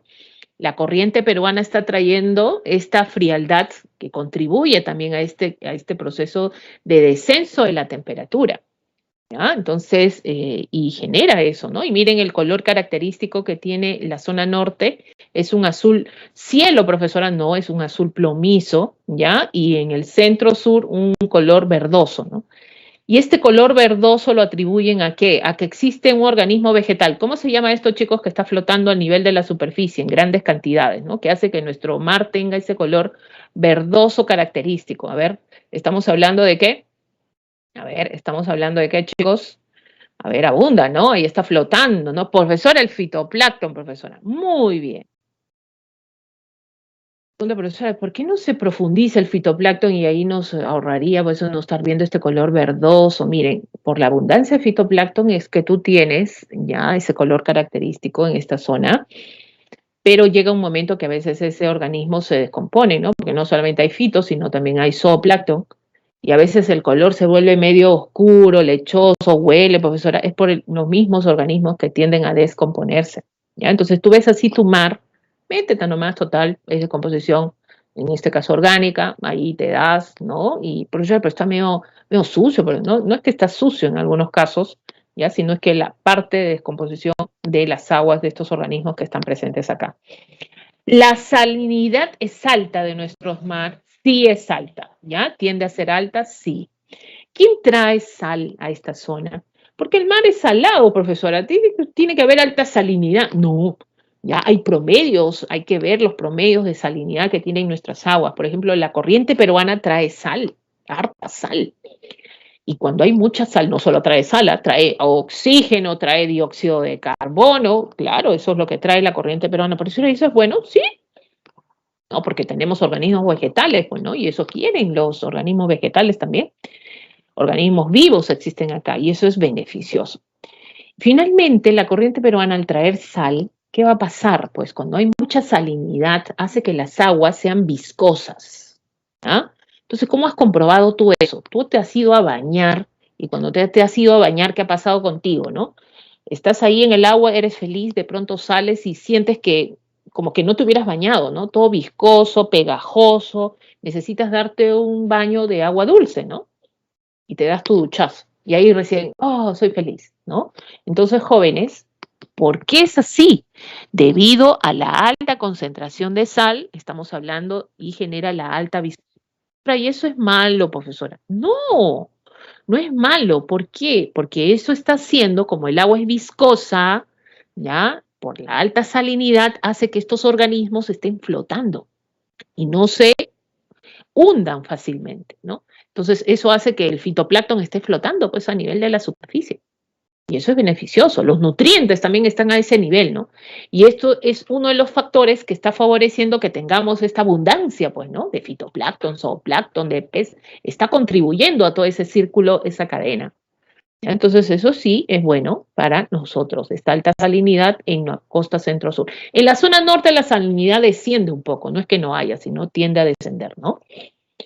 Ahora, ¿cuáles son las corrientes del mar peruano? Tenemos la corriente peruana y la corriente del Niño. Y la corriente peruana es esta, chicos, estas dos, la verde y la roja. Se divide en dos. Una que se pega más a la costa, por eso se conoce como corriente costera peruana, CCP, ¿ya? Y uno que se va más al occidente, ¿ya? Es la corriente oceánica, por eso dice oceánica, ¿no? Entonces acuérdate, costera es la que se pega más a la costa, oceánica es la que se va más al sector occidental, ¿no? COP, ¿ya? ¿Cuál de las dos es más profunda? La más profunda es la oceánica, ¿ya? Y al ser más profunda, miren cuánto tiene, 700 metros, y la costera tiene 200, ¿no? Entonces, ¿quién es más fría?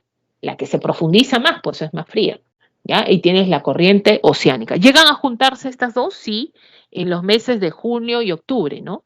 Entonces llegan a juntarse y generar, pues, que las aguas tengan mucho más frialdad, ¿ya? Justamente la que contribuye a esto. Y finalmente se desvían al sector occidental estas dos, ¿no? Estas corrientes, subcorrientes que son de la corriente peruana, ¿ya? Contribuyen a un proceso importante en el Perú, porque mueven las aguas, ¿no? Justamente la que se acerca más a la costa también, ¿no?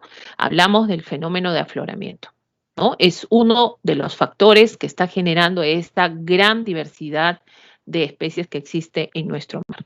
Y a diferencia, bueno, y tenemos la corriente del Niño, bueno, hablamos que esto viene con la contracorriente ecuatorial en la zona norte, vienen en este caso de norte a sur, y se incrementa la temperatura, sobre todo viene la corriente del Niño entre los meses de diciembre y marzo. No es lo mismo hablar de corriente del Niño que fenómeno. El fenómeno viene de la zona del Pacífico, así, ¿no? En cambio, la corriente del Niño viene de norte a sur, ¿ya? Y esta corriente eleva las temperaturas de las aguas de la costa norte, ¿no? Y finalmente esto está generando lluvias de verano, por ejemplo. Profesor, ¿y por qué todo está de amarillo? Porque esta corriente también desciende a la zona centro-sur en la época de verano, ¿no? Y finalmente aumenta la temperatura también en este sector central-sur, ¿ya? Estos son monitoreos que se han hecho sobre todo del control de temperatura de nuestras aguas, ¿no? Y ahí tenemos el mapa, otro mapita que habla de la corriente del Niño y también la corriente tanto costera como en este caso oceánica. Y tenemos el fenómeno de afloramiento, ¿ya? Este fenómeno que es muy importante que está llevando a la superficie, ¿qué cosa? Nutrientes ricos, tenemos nitratos, fosfatos, silicatos, y esto está generando que este afloramiento de agua se realice más en la zona de bahías, ¿no? Tenemos ahí de Pisco, de San Juan, de Mollendo, en la zona de Arequipa. Entonces, este fenómeno se produce en un área de 1.500 kilómetros de largo y un ancho de 60 kilómetros con una superficie aproximada de 85.000 kilómetros. Abunde en recursos hidrobiológicos, chicos, ya vamos a tener lo siguiente, por ejemplo, fenómeno de afloramiento, vamos a entender que para que se produzca este fenómeno, fíjense, ya tenemos que tener la amplitud del zócalo continental. ¿Ya? La amplitud del zócalo continental. ¿El Perú lo tiene? Sí, sobre todo en la costa centro-sur del país, ¿ya? Y eso hace que al movimiento, qué cosa es afloramiento? Cuando las aguas profundas ascienden a nivel de la superficie, ¿no? Entonces, estas aguas frías van a ascender a la parte superior del mar, ¿no? A la parte externa. Entonces, eso hace que las temperaturas de las aguas tiendan a descender también. ¿No? Y no solo ascienden las aguas frías, también ascienden los nutrientes. Ahora, estos nutrientes van a estar al nivel de la superficie, chicos, y no se van a bajar rápido, pues no descienden rápido por la viscosidad de las aguas. Y esto hace finalmente que tengamos esta amplitud, sobre todo importante, de afloramiento en nuestro territorio, ¿ya? En nuestro territorio. Vamos a esperar un ratito, chicos.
A ver, chicos, vamos a continuar. Ya he tenido un desperfecto un ratito. Vamos a continuar, por favor. Entonces, vamos a terminar con esto, el proceso de afloramiento, de qué manera estamos viendo acá, por ejemplo, el proceso de ascenso de las aguas, sobre todo frías, profundas a nivel de la superficie. Y esto favorece que no solamente asciendan estas aguas profundas, sino también, o sea, frías, en menor temperatura, sino también nutrientes que están a nivel de la superficie, ¿no? Y estos nutrientes favorecen que exista, ¿qué cosa? El fitoplancton también que está a este nivel.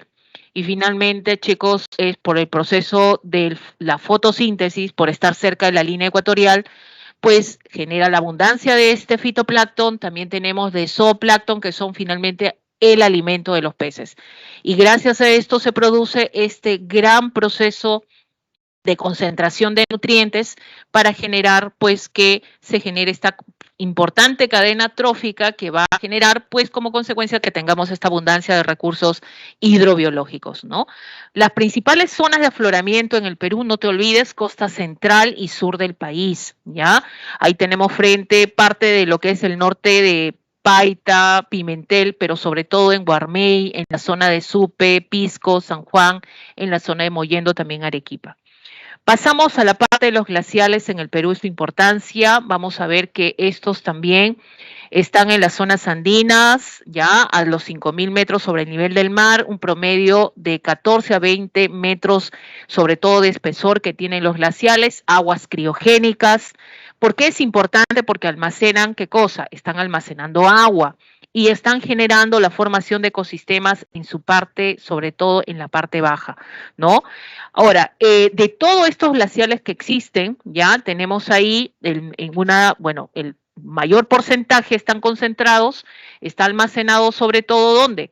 Tenemos ahí en la Cordillera Blanca, que representa un 43%, ¿ya? Tenemos la Cordillera de Vilcanota, que representa un 24%, y la de Ampato un 8%, por ejemplo. Hay un peligro de todo esto, sí, se están descongelando. Por ejemplo, tenemos ahí la Cordillera de Chonta. Miren, a un 92,16% tenemos ahí la de Huanzo, la de Chila, donde se origina el río Amazonas, por ejemplo, con un 97%, y la volcánica en la zona, sobre todo sur, ¿no? Con un 45,3%. ¿Qué está pasando? Están resaltando sobre todo estos de mayor porcentaje. Estas cordilleras o nevados están en peligro de desaparecer en los próximos 20 años. Cordillera de Chile, chicos. Ya en las partes más altas, incluso todo esto estaba cubierto de nieve hoy en día, o en este caso formando glaciales, y hoy en día ya esto está desapareciendo. Y ahí peligra, pues ahí la presencia del río Apurímac también, ¿no? Lo que acabábamos de ver, ¿ya?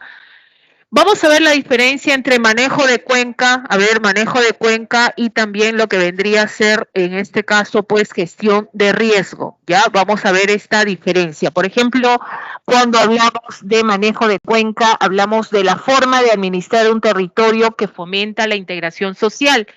¿Esto qué quiere decir? Manejo de cuenca tiene como objetivo el uso racional y sostenible de los recursos naturales. Por ejemplo, yo tengo la cuenca del Rímac, ¿ya? Esta vendría a ser la cuenca del Rímac. Tiene una naciente y una desembocadura, ¿verdad? Y tiene divisoria de aguas, fíjense, lo están viendo alrededor.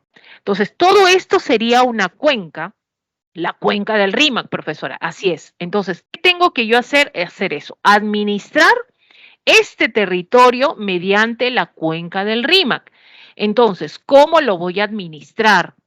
¿No? ¿Cómo lo voy a administrar? Entonces, ¿qué tengo que hacer? Usar de manera racional los recursos que existen en esta cuenca, ¿no? ¿Cuáles son estos recursos naturales que voy a usar de manera racional? Está el suelo, está el bosque, está el agua, por ejemplo, ¿no? Entonces, ¿y con quién voy a trabajar para hacer uso racional de los recursos? Voy a trabajar con las autoridades, la población que se asienta acá. Entonces, ¿qué voy a buscar? ¿Qué implica todo esto de manejar adecuadamente una cuenca? Tengo que planificar el desarrollo, porque yo sé que en esta cuenca pues no voy a sacar a toda la población que existe, ¿no? Entonces, ¿va a haber asentamiento de la población en esta zona? Sí, pero tiene que ser adecuadamente, ¿no? Entonces, que no perjudique la cuenca, que no erosione, que no contaminen el agua. Está bien que hagan agricultura, ¿no? Y de esa manera, pues, desarrollarse también ellos, pero cuidando los recursos naturales, tomar medidas de conservar la cobertura vegetal, ¿no? ¿Qué ha pasado a lo largo de la cuenca del Rímac? Que ya no existe vegetación ribereña, ¿no? Y eso peligra porque cuando no hay vegetación, miren, a orillas, en el cauce, sobre todo, donde circula el río, ¿no? La vegetación contiene la erosión. Entonces, si tú deforestas, si tú sacas esa cobertura, perjudicas, y cuando hay crecida de agua, generas desbordes también acá que perjudican a la población. Entonces, hay que cuidar la vegetación, que es importante, ¿ya? Evitar también la contaminación del agua, ¿no? Con el desarrollo que pueda tener esta cuenca, ¿no? Esto es una política del Estado, jóvenes. Manejo de cuenca, o sea, administrar un territorio, ¿no? Conservando los recursos, se hace a través de las cuencas hidrográficas. Miren cuántas cuencas hidrográficas tenemos. Tenemos 3. Prácticamente todo el territorio peruano está cubierto de ríos. ¿Eso qué significa? Significa que si nosotros administramos el territorio mediante cada uno de estos ríos, o sea, está la cuenca del Rima, del Chillón, del río Huaura, etcétera, ¿no? Entonces, ¿qué vamos a fomentar? Un mejor uso racional de los recursos naturales, ¿no? Eso sería manejo de cuenca, ¿ya? Ahora, vamos a ver gestión de riesgo. Cuando hablamos gestión de riesgo, ¿a qué se refiere? Mira, primero riesgo es cuando un medio, ya un medio tiende a ser vulnerable, o sea, puede acontecer un riesgo que puede haber pérdidas, ya sea en este caso por medio de un desastre natural o pérdidas humanas, ¿no? Entonces, lo que se busca es evitar que hayan pérdidas humanas y materiales. Para esto, gestión de riesgo, ¿qué sería? La anticipación de los desastres. Por ejemplo, si yo sé que en el río Rímac tenemos acá, por ejemplo, que cada cierto tiempo hay inundaciones, hay caída de huaicos en la zona de las laderas, de las quebradas, se activan. Entonces, ¿por qué yo no prevenir esto? ¿Por qué yo no puedo prevenir esto? ¿No? Entonces, ¿cómo puedo prevenir? Anticipándome al desastre, ¿ya? Genera lo que es la anticipación al desastre. Voy a anticiparme al desastre, voy a prevenir, ¿cómo? Reubicando viviendas, por ejemplo, construcción de presas reguladoras, voy a descolmatar los ríos, mira lo que estoy haciendo, anticipándome al desastre. Y todo esto está relacionado con gestión de riesgo, ¿ya? Está relacionado con gestión de riesgo.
A ver, chicos, a ver, tuve un percancito chiquito, ya me disculpan. A ver, manejo de cuenca y gestión de riesgo, entonces, no te olvides que el manejo de cuenca, esto es un gráfico que muestra que se realizan las dos cosas a la vez, ¿no? El uso adecuado de los recursos, ¿no? La reforestación, por ejemplo. Hablamos de la gestión de riesgo, que es la prevención. Por ejemplo, acá si nosotros agrandamos las presas altoandinas que están regulando las aguas, en este caso de caída, los reservorios que almacenan agua, por ejemplo. Tenemos ahí los canales también que generan cultivos no cercanos al cauce, las defensas ribereñas, por ejemplo, el río limpio y descolmatado, esto está más asociado a lo que vendría a ser, ¿qué cosa? Gestión de riesgo. Estoy previniendo, estoy preveyendo un desastre para que no hayan pérdidas humanas o, en este caso, materiales. Esto vendría a ser gestión de riesgo, ¿ya? Muy bien, fíjate, al final estás viendo que hay un adecuado manejo de cuenca, ¿no? De este sistema. Muy bien, chicos, hasta acá sería la semana de hidrografía. Vamos a las claves, ¿ya? sobre todo la pregunta que podemos observar ahí, que vendría a ser la pregunta número 1. ¿Cómo resolver esta pregunta? De acuerdo al gráfico, es un hidrograma. Este hidrograma lo tienes que observar, fíjese, vamos a acá agrandar, está el promedio histórico, hablas del 2016, estas son, de acuerdo a los colores, lo tienes que observar. Habla de los caudales que están en metros cúbicos, los meses donde ha habido más crecida del río Rímac, ¿no? La alerta roja donde ha habido, pueden haber desastres, también acá desbordes, etcétera, alerta amarilla, alerta naranja. Entonces, de acuerdo a eso, tú vas a responder, por ejemplo, ¿no? Y como ya sabemos cómo se maneja el río Rímac y en época también crecida, te ayuda. El periodo de estiaje, quiere decir donde hay menos agua, se inicia entre los meses de junio y julio. Entonces tú miras ahí, profesora, los meses de junio, julio, mira, ahí está, el caudal ha bajado, ¿verdad? Es bajito, dice, y se prolonga hasta inicios del mes de diciembre. Y nos vamos acá, sí, se va hasta el mes de diciembre, el estiaje. Esto es correcto. De esta manera lo vamos a resolver, chicos, ¿ya? Y la clave vendría a ser la clave A. Pregunta número 2. Tenemos ahí, a ver, jóvenes, por ejemplo, N y perenne, ¿qué forma? A ver, ¿qué sería para ti? N y perenne. Rapidito, chicos, ¿alguien me puede responder? N y perenne, mando. ¿Qué marcarías? ¿El 1 con qué? A ver, entonces te vas acá, 1 con Ucayali, Tambo, Amazonas o N. A ver, ¿qué está formando N y perenne? O perenne y N. A ver, ¿qué está formando el río? En este caso, el río Tambo. Muy bien, ahí tenemos. Apurímac y Mantaro. ¿Qué está formando el Apurímac y Mantaro?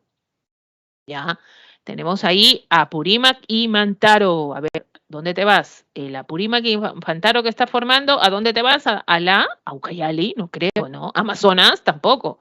¿Cuál sería acá la respuesta, chicos? Acá sería, profesor, eso sería en este caso la 2D, profesora. Muy bien, acá está, ¿no? Ahora, Tambo y Urubamba, ¿qué está formando Tambo y Urubamba? Está formando finalmente el Ucayali y Marañón Ucayali y el Amazonas. Clave, en este caso, la clave C de casa, ¿ya? Muy bien, y así, chicos, hasta la semana, las claves finales, vamos a pasar a educación cívica, ¿ya? Ahí están las claves de la semana número 8 de geografía, ¿ya? Y finalmente vamos a presentar. ¿Alguien puede tomar, por favor, una fotito para posar ahora educación cívica, que es cortito?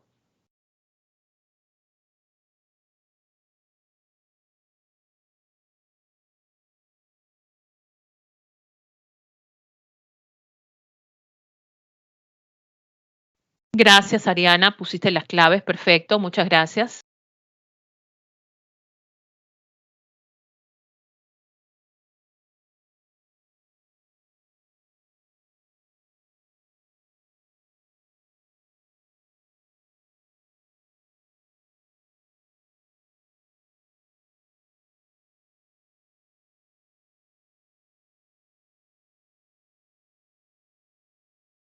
Dígame si estoy compartiendo, chicos, el material, por favor.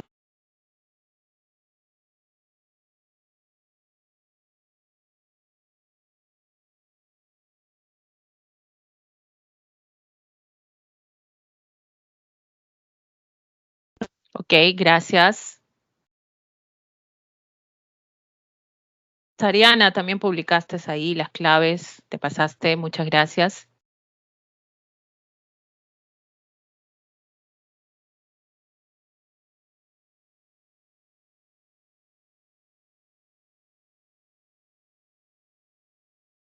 A ver, esta semana nos toca ver la parte de diversidad cultural, ya vamos a ver la diversidad étnica, lingüística, el respeto a la diversidad cultural que se debe mantener en nuestro país, también de qué manera lo tenemos que propiciar, eso parte del Estado y también lo que nosotros conocemos como interculturalidad también, ¿ya? Entonces, esta sería la semana correspondiente a educación cívica.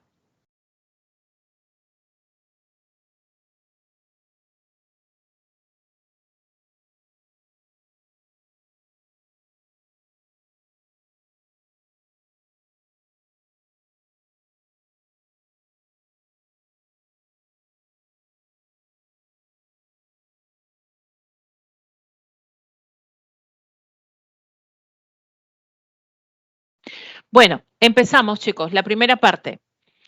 ¿Qué cosa es la diversidad cultural? Hablamos de la multiplicidad de formas en que se expresan las culturas de los grupos, sociedades, las expresiones que se transmiten dentro, entre los grupos y sociedades. Profesora, ¿qué es esto? Cuando nosotros hablamos de cultural, estamos hablando ya de la parte humana, estamos hablando de qué, estamos hablando de las manifestaciones humanas, toda aquella manifestación que tiene el hombre, lo crea, lo plasma, ya sea de manera tangible, intangible, material, inmaterial, a eso se refiere cultura. ¿Ya? Entonces, somos múltiples, tenemos diversidad de expresión cultural, así es. Por ejemplo, si nosotros hablamos de las expresiones que se dan en los grupos y sociedades, en el caso peruano tenemos una diversidad de grupos que se han dado o etnias que se han establecido en nuestro país, ¿no? Hemos tenido esas fusiones que se han dado y se han manifestado a lo largo de la historia también. Por ejemplo, los incas, ¿qué ha sido los incas? Finalmente los incas han generado dominar etnias y de esas etnias han generado pues atribuirse expresiones culturales, ¿no? Sabemos que los incas finalmente fueron la síntesis de etnias que venían pues desarrollándose a lo largo del territorio peruano, ¿no? Los han sometido, etcétera, sí, pero han generado también ser aportes culturales para ellos. Y finalmente pues la difusión por parte, ¿no?, de los incas, ¿no? Esto del sistema de arados, el control de pisos ecológicos, el sistema de guaruguarus, por ejemplo, las chacras hundidas, o sea, de los nazcas, de los chimús, de los tiahuanacos, sacaron algo ellos y finalmente lo atribuyeron como de ellos y lo difundieron también, ¿no? Entonces, esto se da entre los grupos, en las sociedades. Hoy en día, estas manifestaciones culturales también hemos adquirido a lo largo del tiempo. ¿Cómo se ha dado, chicos? Ha venido influencia europea. Bueno, los europeos, más que nada los españoles, nos impusieron su cultura cuando llegaron acá, ¿no? Pero eso significó que a lo largo del tiempo, a pesar de eso, nos impusieron su cultura, forma parte de nosotros, pero también conservamos lo nuestro, ¿no?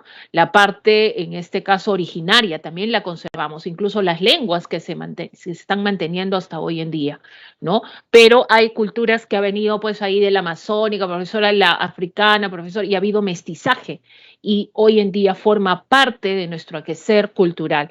Si nosotros hablamos de, por ejemplo, mencionamos cuántos platos típicos tiene este país y no hay forma de contarlos, ¿no? Cuando tú vas a una región, a un distrito, a un centro poblado, una provincia, vas a encontrar un sinfín de expresiones culturales cuando estés en una u otra región, ¿no? Entonces, en otro espacio. Así somos de diversos. Entonces, distintos modos de creación artística, producción, distribución, ¿no?, de expresiones culturales, y esto se transmite a través de las tecnologías hoy en día también que son utilizadas. Profesor, ¿esto es bueno? Sí, miren, la UNESCO reconoce como patrimonio cultural de la humanidad esta diversidad cultural. Pero para nosotros esto de diversidad, chicos, más bien nos ha desunido en vez de unirnos, porque somos tan diversos que a veces nos falta eso, la comprensión entre todos nosotros finalmente, ¿no? Entonces, lo que se busca es la integración, ¿no? Entonces uno dice, profesora, somos diversos y al final buscamos esa integración y hay que forjar eso a lo largo del tiempo, ¿no? Hemos tenido, sí, mucha influencia cultural, ¿no?, de otros lugares, de otras, y la seguimos recibiendo, ¿ah? Posiblemente tú a futuro vayas a comer tu arepa con lomo saltado de repente, y eso es tuyo, eso ya va a ser nuestro, es nuestra expresión cultural propia, ¿no? Hemos tenido influencia de otra cultura, sí, pero a lo largo del tiempo ya lo vamos a hacer nuestra, como el caso de la Navidad. En la Navidad, ¿tú por qué tienes que comer pavo? ¿Por qué tienes que comer panetón? ¿Por qué tienes que comer chocolate caliente si es verano? Y eso lo hemos traído como influencia cultural de otro lugar. Es foráneo, ¿ya? Pero lo hemos hecho hoy en día nuestro, ¿no? Y forma parte de nuestro quehacer, en este caso, peruano, ¿ya? Entonces, de eso se trata, chicos, forjar esa identidad propia nuestra, a pesar que tengamos esa diversidad. Pero también existe esta diversidad lingüística. Miren, hablamos de 48 lenguas indígenas y la diversidad étnica que se manifiesta más en la Amazonía, ¿no? 55 pueblos originarios organizados en comunidades campesinas y nativas. Miren, según el censo, la mayoría de las personas que hablan lenguas indígenas están en zonas urbanas, ¿no? San Juan del Lurigancho es el distrito con mayor cantidad de quechohablantes en el país, imagínense, ¿no? Esa categoría que tenemos hoy en día. Por eso que quieras hacer una candidatura política, anda a San Juan del Lurigancho, hay mucha población, en el caso de Lima, ya, en distritos de mayor población, y tienes que hablar tu quechua para convencer a las personas también, ¿no? Es una forma también. ¿Por qué somos tan diversos culturalmente? El factor principal es esto, la geografía. ¿Ya? La variabilidad climática, la cordillera de los Andes ha sido uno de los factores importantes, generando pisos ecológicos importantes, expresiones culturales distintas de acuerdo a los climas que se han establecido también, ¿no? Han propiciado durante su milenaria historia muy diferentes respuestas del entorno, el desarrollo cultural autónomo que hoy, en este caso, de que hoy provenimos, ¿no? Entonces, esto ha sido un factor muy, muy importante. Otros factores está la presencia de culturas originarias y el encuentro con las culturas europeas, ¿no? Entonces, esa fusión, sobre todo, ese mestizaje que se ha dado y que forma parte de nuestro ser también, ¿no? La influencia de distintas olas de inmigración que se han dado, ¿no? En este caso, pues, la africana, tenemos la china, que tenemos también costumbres, también parte de ello, y lo hemos hecho parte de nosotros, ¿no? Profesora, yo cuando vaya a China voy a comer un arroz chaufa, profesora. No, pues, eso es nuestro, eso es peruano. En China no vas a encontrar eso, ¿ya? Hemos hecho ya forjar ese plato, por ejemplo, como nuestro, pero lo hacemos a nuestro, y a nuestra necesidad, ¿no? Y ya es parte, ha habido influencia, claro, la influencia china, pero finalmente lo hacemos como nuestra, ¿ya? El mestizaje que ha habido, eso sí, ¿no? En las tradiciones, costumbres, ¿no? El quehacer cultural general, el sincretismo, la unión que se ha dado también, ¿ya? Y la transformación de un país rural a un país urbano. No olvides que el Perú ha sido netamente rural, ¿no? En un principio. Y ya estamos generando también cultura urbana que se está dando hoy en día, ¿no? Ya se está, en este caso, desarrollando. Y la influencia del mundo debido al desarrollo de los medios de comunicación y la globalización hace que tú captes más rápido influencias culturales de otros lugares, ¿no? Ahora, por ejemplo, ya están viendo a los coreanos, como en este caso, como líderes ahí de los jóvenes, ¿no? Musicales, ay, los BTS, profesora, me gusta.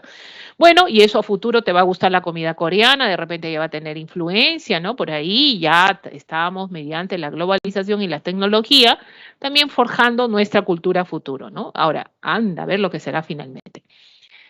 Ahora, también tenemos esta diversidad de etnias, las etnias amazónicas, por ejemplo, donde estas etnias son organizaciones que tienen origen en grupos de tribus de la ceja de selva, ¿ya?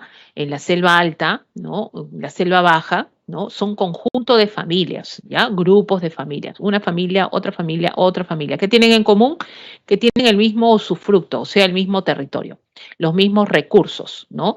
Y esto que tienen en común estas familias son distintas, ¿no? Tienen en común el mismo dialecto, los mismos caracteres sociales, en este caso, y culturales, ¿no? Las mismas tradiciones. Están reconocidos por el orden jurídico también, ellos, ¿ya? Están organizados en comunidades nativas, o sea, cuando te hablen de etnias amazónicas, están hablando de comunidades nativas. Y las etnias de mayor población está en la Xaninca, perdón, tenés ahí en Junín, Cusco, Ayacucho, Apurímac, Pasco, Ucayali, Huánuco, pero mayormente están en la selva central. Y Aguajún tenemos en Amazonas, Cajamarca, San Martín, Loreto, que están en mayor número en la selva norte, ¿no? Y Shipibo Conibo, por ejemplo, que está en la zona de Huánuco, Loreto, Madre de Dios, Ucayali y Lima, profesora, es que ha llegado un grupo de inmigrantes ya de Shipibo Conibos que se han establecido en Lima, ¿no? Que es un porcentaje menor, ¿no? Pero están en mayor concentración en la zona de la selva oriental. Las etnias andinas, ¿quiénes son? Las comunidades campesinas, así se denominan, comunidades campesinas, ¿ya? Tienen, en este caso, interés público, tienen existencia legal porque tienen personería jurídica, quieren decir que pueden formar empresas, ¿no? Son 4 las representativas en el mundo andino, estas comunidades campesinas, o sea, estas etnias andinas se denominan comunidades campesinas, etnias amazónicas, comunidades nativas, no te olvides. Están los quechuas, están los aymaras, están los jajarus, están los sarus, ¿no? Y los vínculos que los unen es la tierra, ¿no? Los trabajos ancestrales comunales que tienen, no te olvides que todavía mantienen esto de la minca, del aini, ¿no? El trabajo recíproco que existe, todavía ellos mantienen eso, ¿no? Y están integradas por familias que controlan en este caso determinados territorios. Están reconocidas mediante ley. Por ejemplo, tú quieres comprar una chacrita, una casita en una comunidad campesina, tienes que tener la aprobación de toda la comunidad campesina. No es así tan fácil, ¿no? Entonces ellos tienen todo en común, trabajan todo en común y el hacer también es común, ¿no? Es la característica de una comunidad campesina. La diversidad lingüística también la tenemos en el Perú, ¿no? Esa diversidad también se expresa acá, ¿no? 48 lenguas originarias, 4 andinas, está el quechua, el aymara, el jacaro, el cauqui, que casi desaparece, por ahí se recuperó, 44 amazónicas. Según el censo, hay 4.390.080 personas de 5 a más años que hablan lenguas indígenas, ¿no? Cada vez que se hace un censo en el Perú, cada vez, chicos, hay menos, en este caso, menos personas que tienen lenguas nativas a expresar. ¿Esto debido a qué? Esto debido pues a la migración que se ha dado o simplemente cuando tú vas a otro lugar, imagínate que tú eres quechua hablante, te vas a vivir a Lima, te vas a vivir a una ciudad distinta y de pronto tienes hijos, familias y no vas a permitir que tu hijo pues sea discriminado, ¿no? Entonces sea excluido, ¿qué vas a decirle? No, tú no vas a hablar quechua, pero sí vas a hablar solamente el español para que no generen. Poco a poco hacemos eso, hemos estado haciendo, es por eso que muchos de nosotros tenemos descendencia, origen andino y finalmente no estamos hablando ninguna lengua originaria, ¿no? Ah, sí, profesora, mi abuelito lo habla, mi papá lo habla, pero nosotros no generamos ya hablarlo porque esto se va a perder conforme pasa el tiempo. Ya, esto va a desaparecer si esto sigue en esa carrera, ¿no? El Estado fomenta más bien que no haya eso, ¿no? Pero a veces no cumple con los objetivos. ¿Cuáles son las lenguas originarias más habladas? Está el quechua en primer lugar, ya está el aymara en segundo. De las lenguas amazónicas, Ayaninka en primer lugar, y Aguaruna en segundo, Shipibo-Conibo en tercero, el Chawi, en este caso el cuarto, ¿no? De los chayahuitas, pues, ¿no? Esto es del Chawi de chayahuitas. Y tenemos otros, también el machiguenga, por ejemplo, también como una expresión amazónica, que hay mucho más, ¿no? En ese sentido, en la Amazonía hay mucha más diversidad, tanto étnica como... Ahora, ¿qué dice el Estado? La Constitución Política habla de que toda persona tiene derecho a la identidad étnica cultural, ¿no? Y el Estado reconoce y protege la pluralidad étnica y cultural, ¿no? Entonces nadie te tiene por qué discriminar por esto, ¿eh? Primero, todo peruano tiene derecho a usar su propio idioma ante cualquier autoridad mediante un intérprete si es que el otro no te, en este caso, entiende, ¿no? Por eso ahí alguien de un poder del Estado dijo, por favor, hable en español porque yo no lo entiendo. Si es que ha traído su traductor, por favor, y eso es constitucional, ¿ah? Él puede hablarlo, pero sí tiene que tener una traducción si es que las personas que lo escuchan no tienden a entenderlo. Ojo, ¿ya? Eso es constitucional, ojo, por eso lo requirió, ¿no?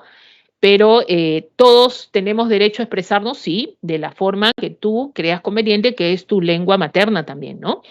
El Estado garantiza la erradicación del analfabetismo, asimismo fomenta una educación bilingüe. Profesora, yo tenía una educación bilingüe, estudio en este caso, profesora, francés, inglés, profesora. No, pues, ya, se refiere más que nada esto de fomentar la educación bilingüe en las zonas, en este caso, originarias, donde tenemos esta expresión nativa de estas lenguas originarias, donde no se quiere que esto se, en este caso, se erradique, ¿ya? Es por eso que se fomenta la interculturalidad según las características de la zona. ¿Qué cosa es interculturalidad? Es el respeto a otra cultura, ¿ya? Coexistes con ella, estás cerca de ella, pero respétala, pues, ¿no? Entonces, eso el Estado tiene que fomentar eso, ¿ya? Preserva las diversas manifestaciones culturales y lingüísticas del país, eso lo tiene que hacer también el Estado, ¿no? Está dentro de esta jurisdicción de educación que debemos tener de toda la población, reconocer nuestra diversidad en todo sentido, ¿ya? Es por eso que la Declaración Universal de la UNESCO sobre la diversidad cultural reconoce de un país que es importante esto, ¿ya? De manera inclusiva, respetuosa, que se debe dar una realidad de promover la valoración de diferentes identidades que la conforman, ¿no? Entonces se busca tener el respeto, el hecho que tú seas de la costa, profesora, yo no tengo nada que ver con la sierra, no, formamos parte de una unidad llamada Perú, ¿no? Y la idea es fomentar el respeto para luego generar esa unidad que tanto queremos y que a pesar que han pasado 200 años, no lo logramos, ¿ya? El 12 de octubre se celebra, ya viene, ¿ya? El Día de los Pueblos Originarios y Intercultural, ¿no? La defensa de la diversidad cultural es un imperativo ético, ¿ya? Inseparable del respeto de la dignidad de la persona humana. Eso sí, nosotros como peruanos lo debemos conocer, lo debemos fomentar como país. Entonces, acá vemos dos términos que han venido en preguntas de evaluación también. Una cosa es la pluriculturalidad y otra cosa es la interculturalidad. ¿Qué cosa es la pluriculturalidad? Tiene que ver con la realidad social, hace referencia a la coexistencia en un mismo lugar, o sea, estás en un mismo espacio, ¿ya? Y en este caso, diferentes culturas. El Perú, pues, ¿no? El Perú es así, este es el Perú, y dentro del Perú hay diferentes expresiones culturales, ¿no? Andina, aymara, jajaru, ¿no? Por ahí está amazónica, ¿no? En este caso costeña, etcétera. Somos estos, chicos, somos un país pluricultural. ¿Y cómo hemos forjado esto? A través del tiempo, ¿ya? En este caso, a través del tiempo. Entonces, hemos intercambiado también ideas entre diferentes grupos culturales. Sí, eso lo hemos hecho a través del tiempo. Entonces, miren estos tres gráficos, tres círculos, el celeste, en este caso el marroncito, ahí por ahí el anaranjadito y el rojo. Entonces, cada uno de ellos representa en un mismo espacio una expresión cultural diferente. Eso es el Perú, somos un país pluricultural. Ahora, en esa pluriculturalidad tenemos que buscar qué cosa, el respeto. ¿Qué es eso? La interacción social va a haber entre uno y otro. Y fomentar la interculturalidad. ¿Qué significa? La relación, comunicación respetuosa entre diferentes grupos humanos o en diferentes culturas. ¿Ya? Entonces, acá no se trata de que como yo soy costeño, yo soy mejor y tú eres andino, tú eres menor. No. La interculturalidad fomenta el trato acá, horizontal, igualitario para todos. ¿Ya? El trato es horizontal, no vertical, sino horizontal y sobre todo habla del respeto hacia la otra cultura. ¿Ya, chicos? Entonces, este enfoque intercultural tiene ejes. Fortalecer la capacidad de gestión intercultural del Estado, reconocimiento positivo de la diversidad cultural y lingüística, eliminación de la discriminación étnico-racial, inclusión social de los pueblos indígenas a la población afroperuana, ¿no? Entonces nadie tiene que ser excluido, todos tenemos que ser tratados con el mismo respeto. Respetando ya el final en este caso del tiempo, acá tenemos en este caso, las claves de educación cívica, si alguien la puede tomar un screenshot por ahí para terminar finalmente la semana. Muchísimas gracias, disculpe, tuve inconvenientes con respecto a la máquina del internet que se me paró, pero finalmente estamos terminando todo, ¿ya? Muy buenos días, a seguir estudiando, jóvenes. Muchas gracias, Ariana, te pasaste. Muchas gracias, de verdad. Muchas gracias con todos, chicos. A seguir estudiando, tienen un recreo, aprovecharlo. Cuídense bastante, ya está propagándose esto del COVID. Todavía hay que cuidarnos mucho, ¿ya? Tenemos que llegar a San Marcos. Muy bien, chicos. Buenos días.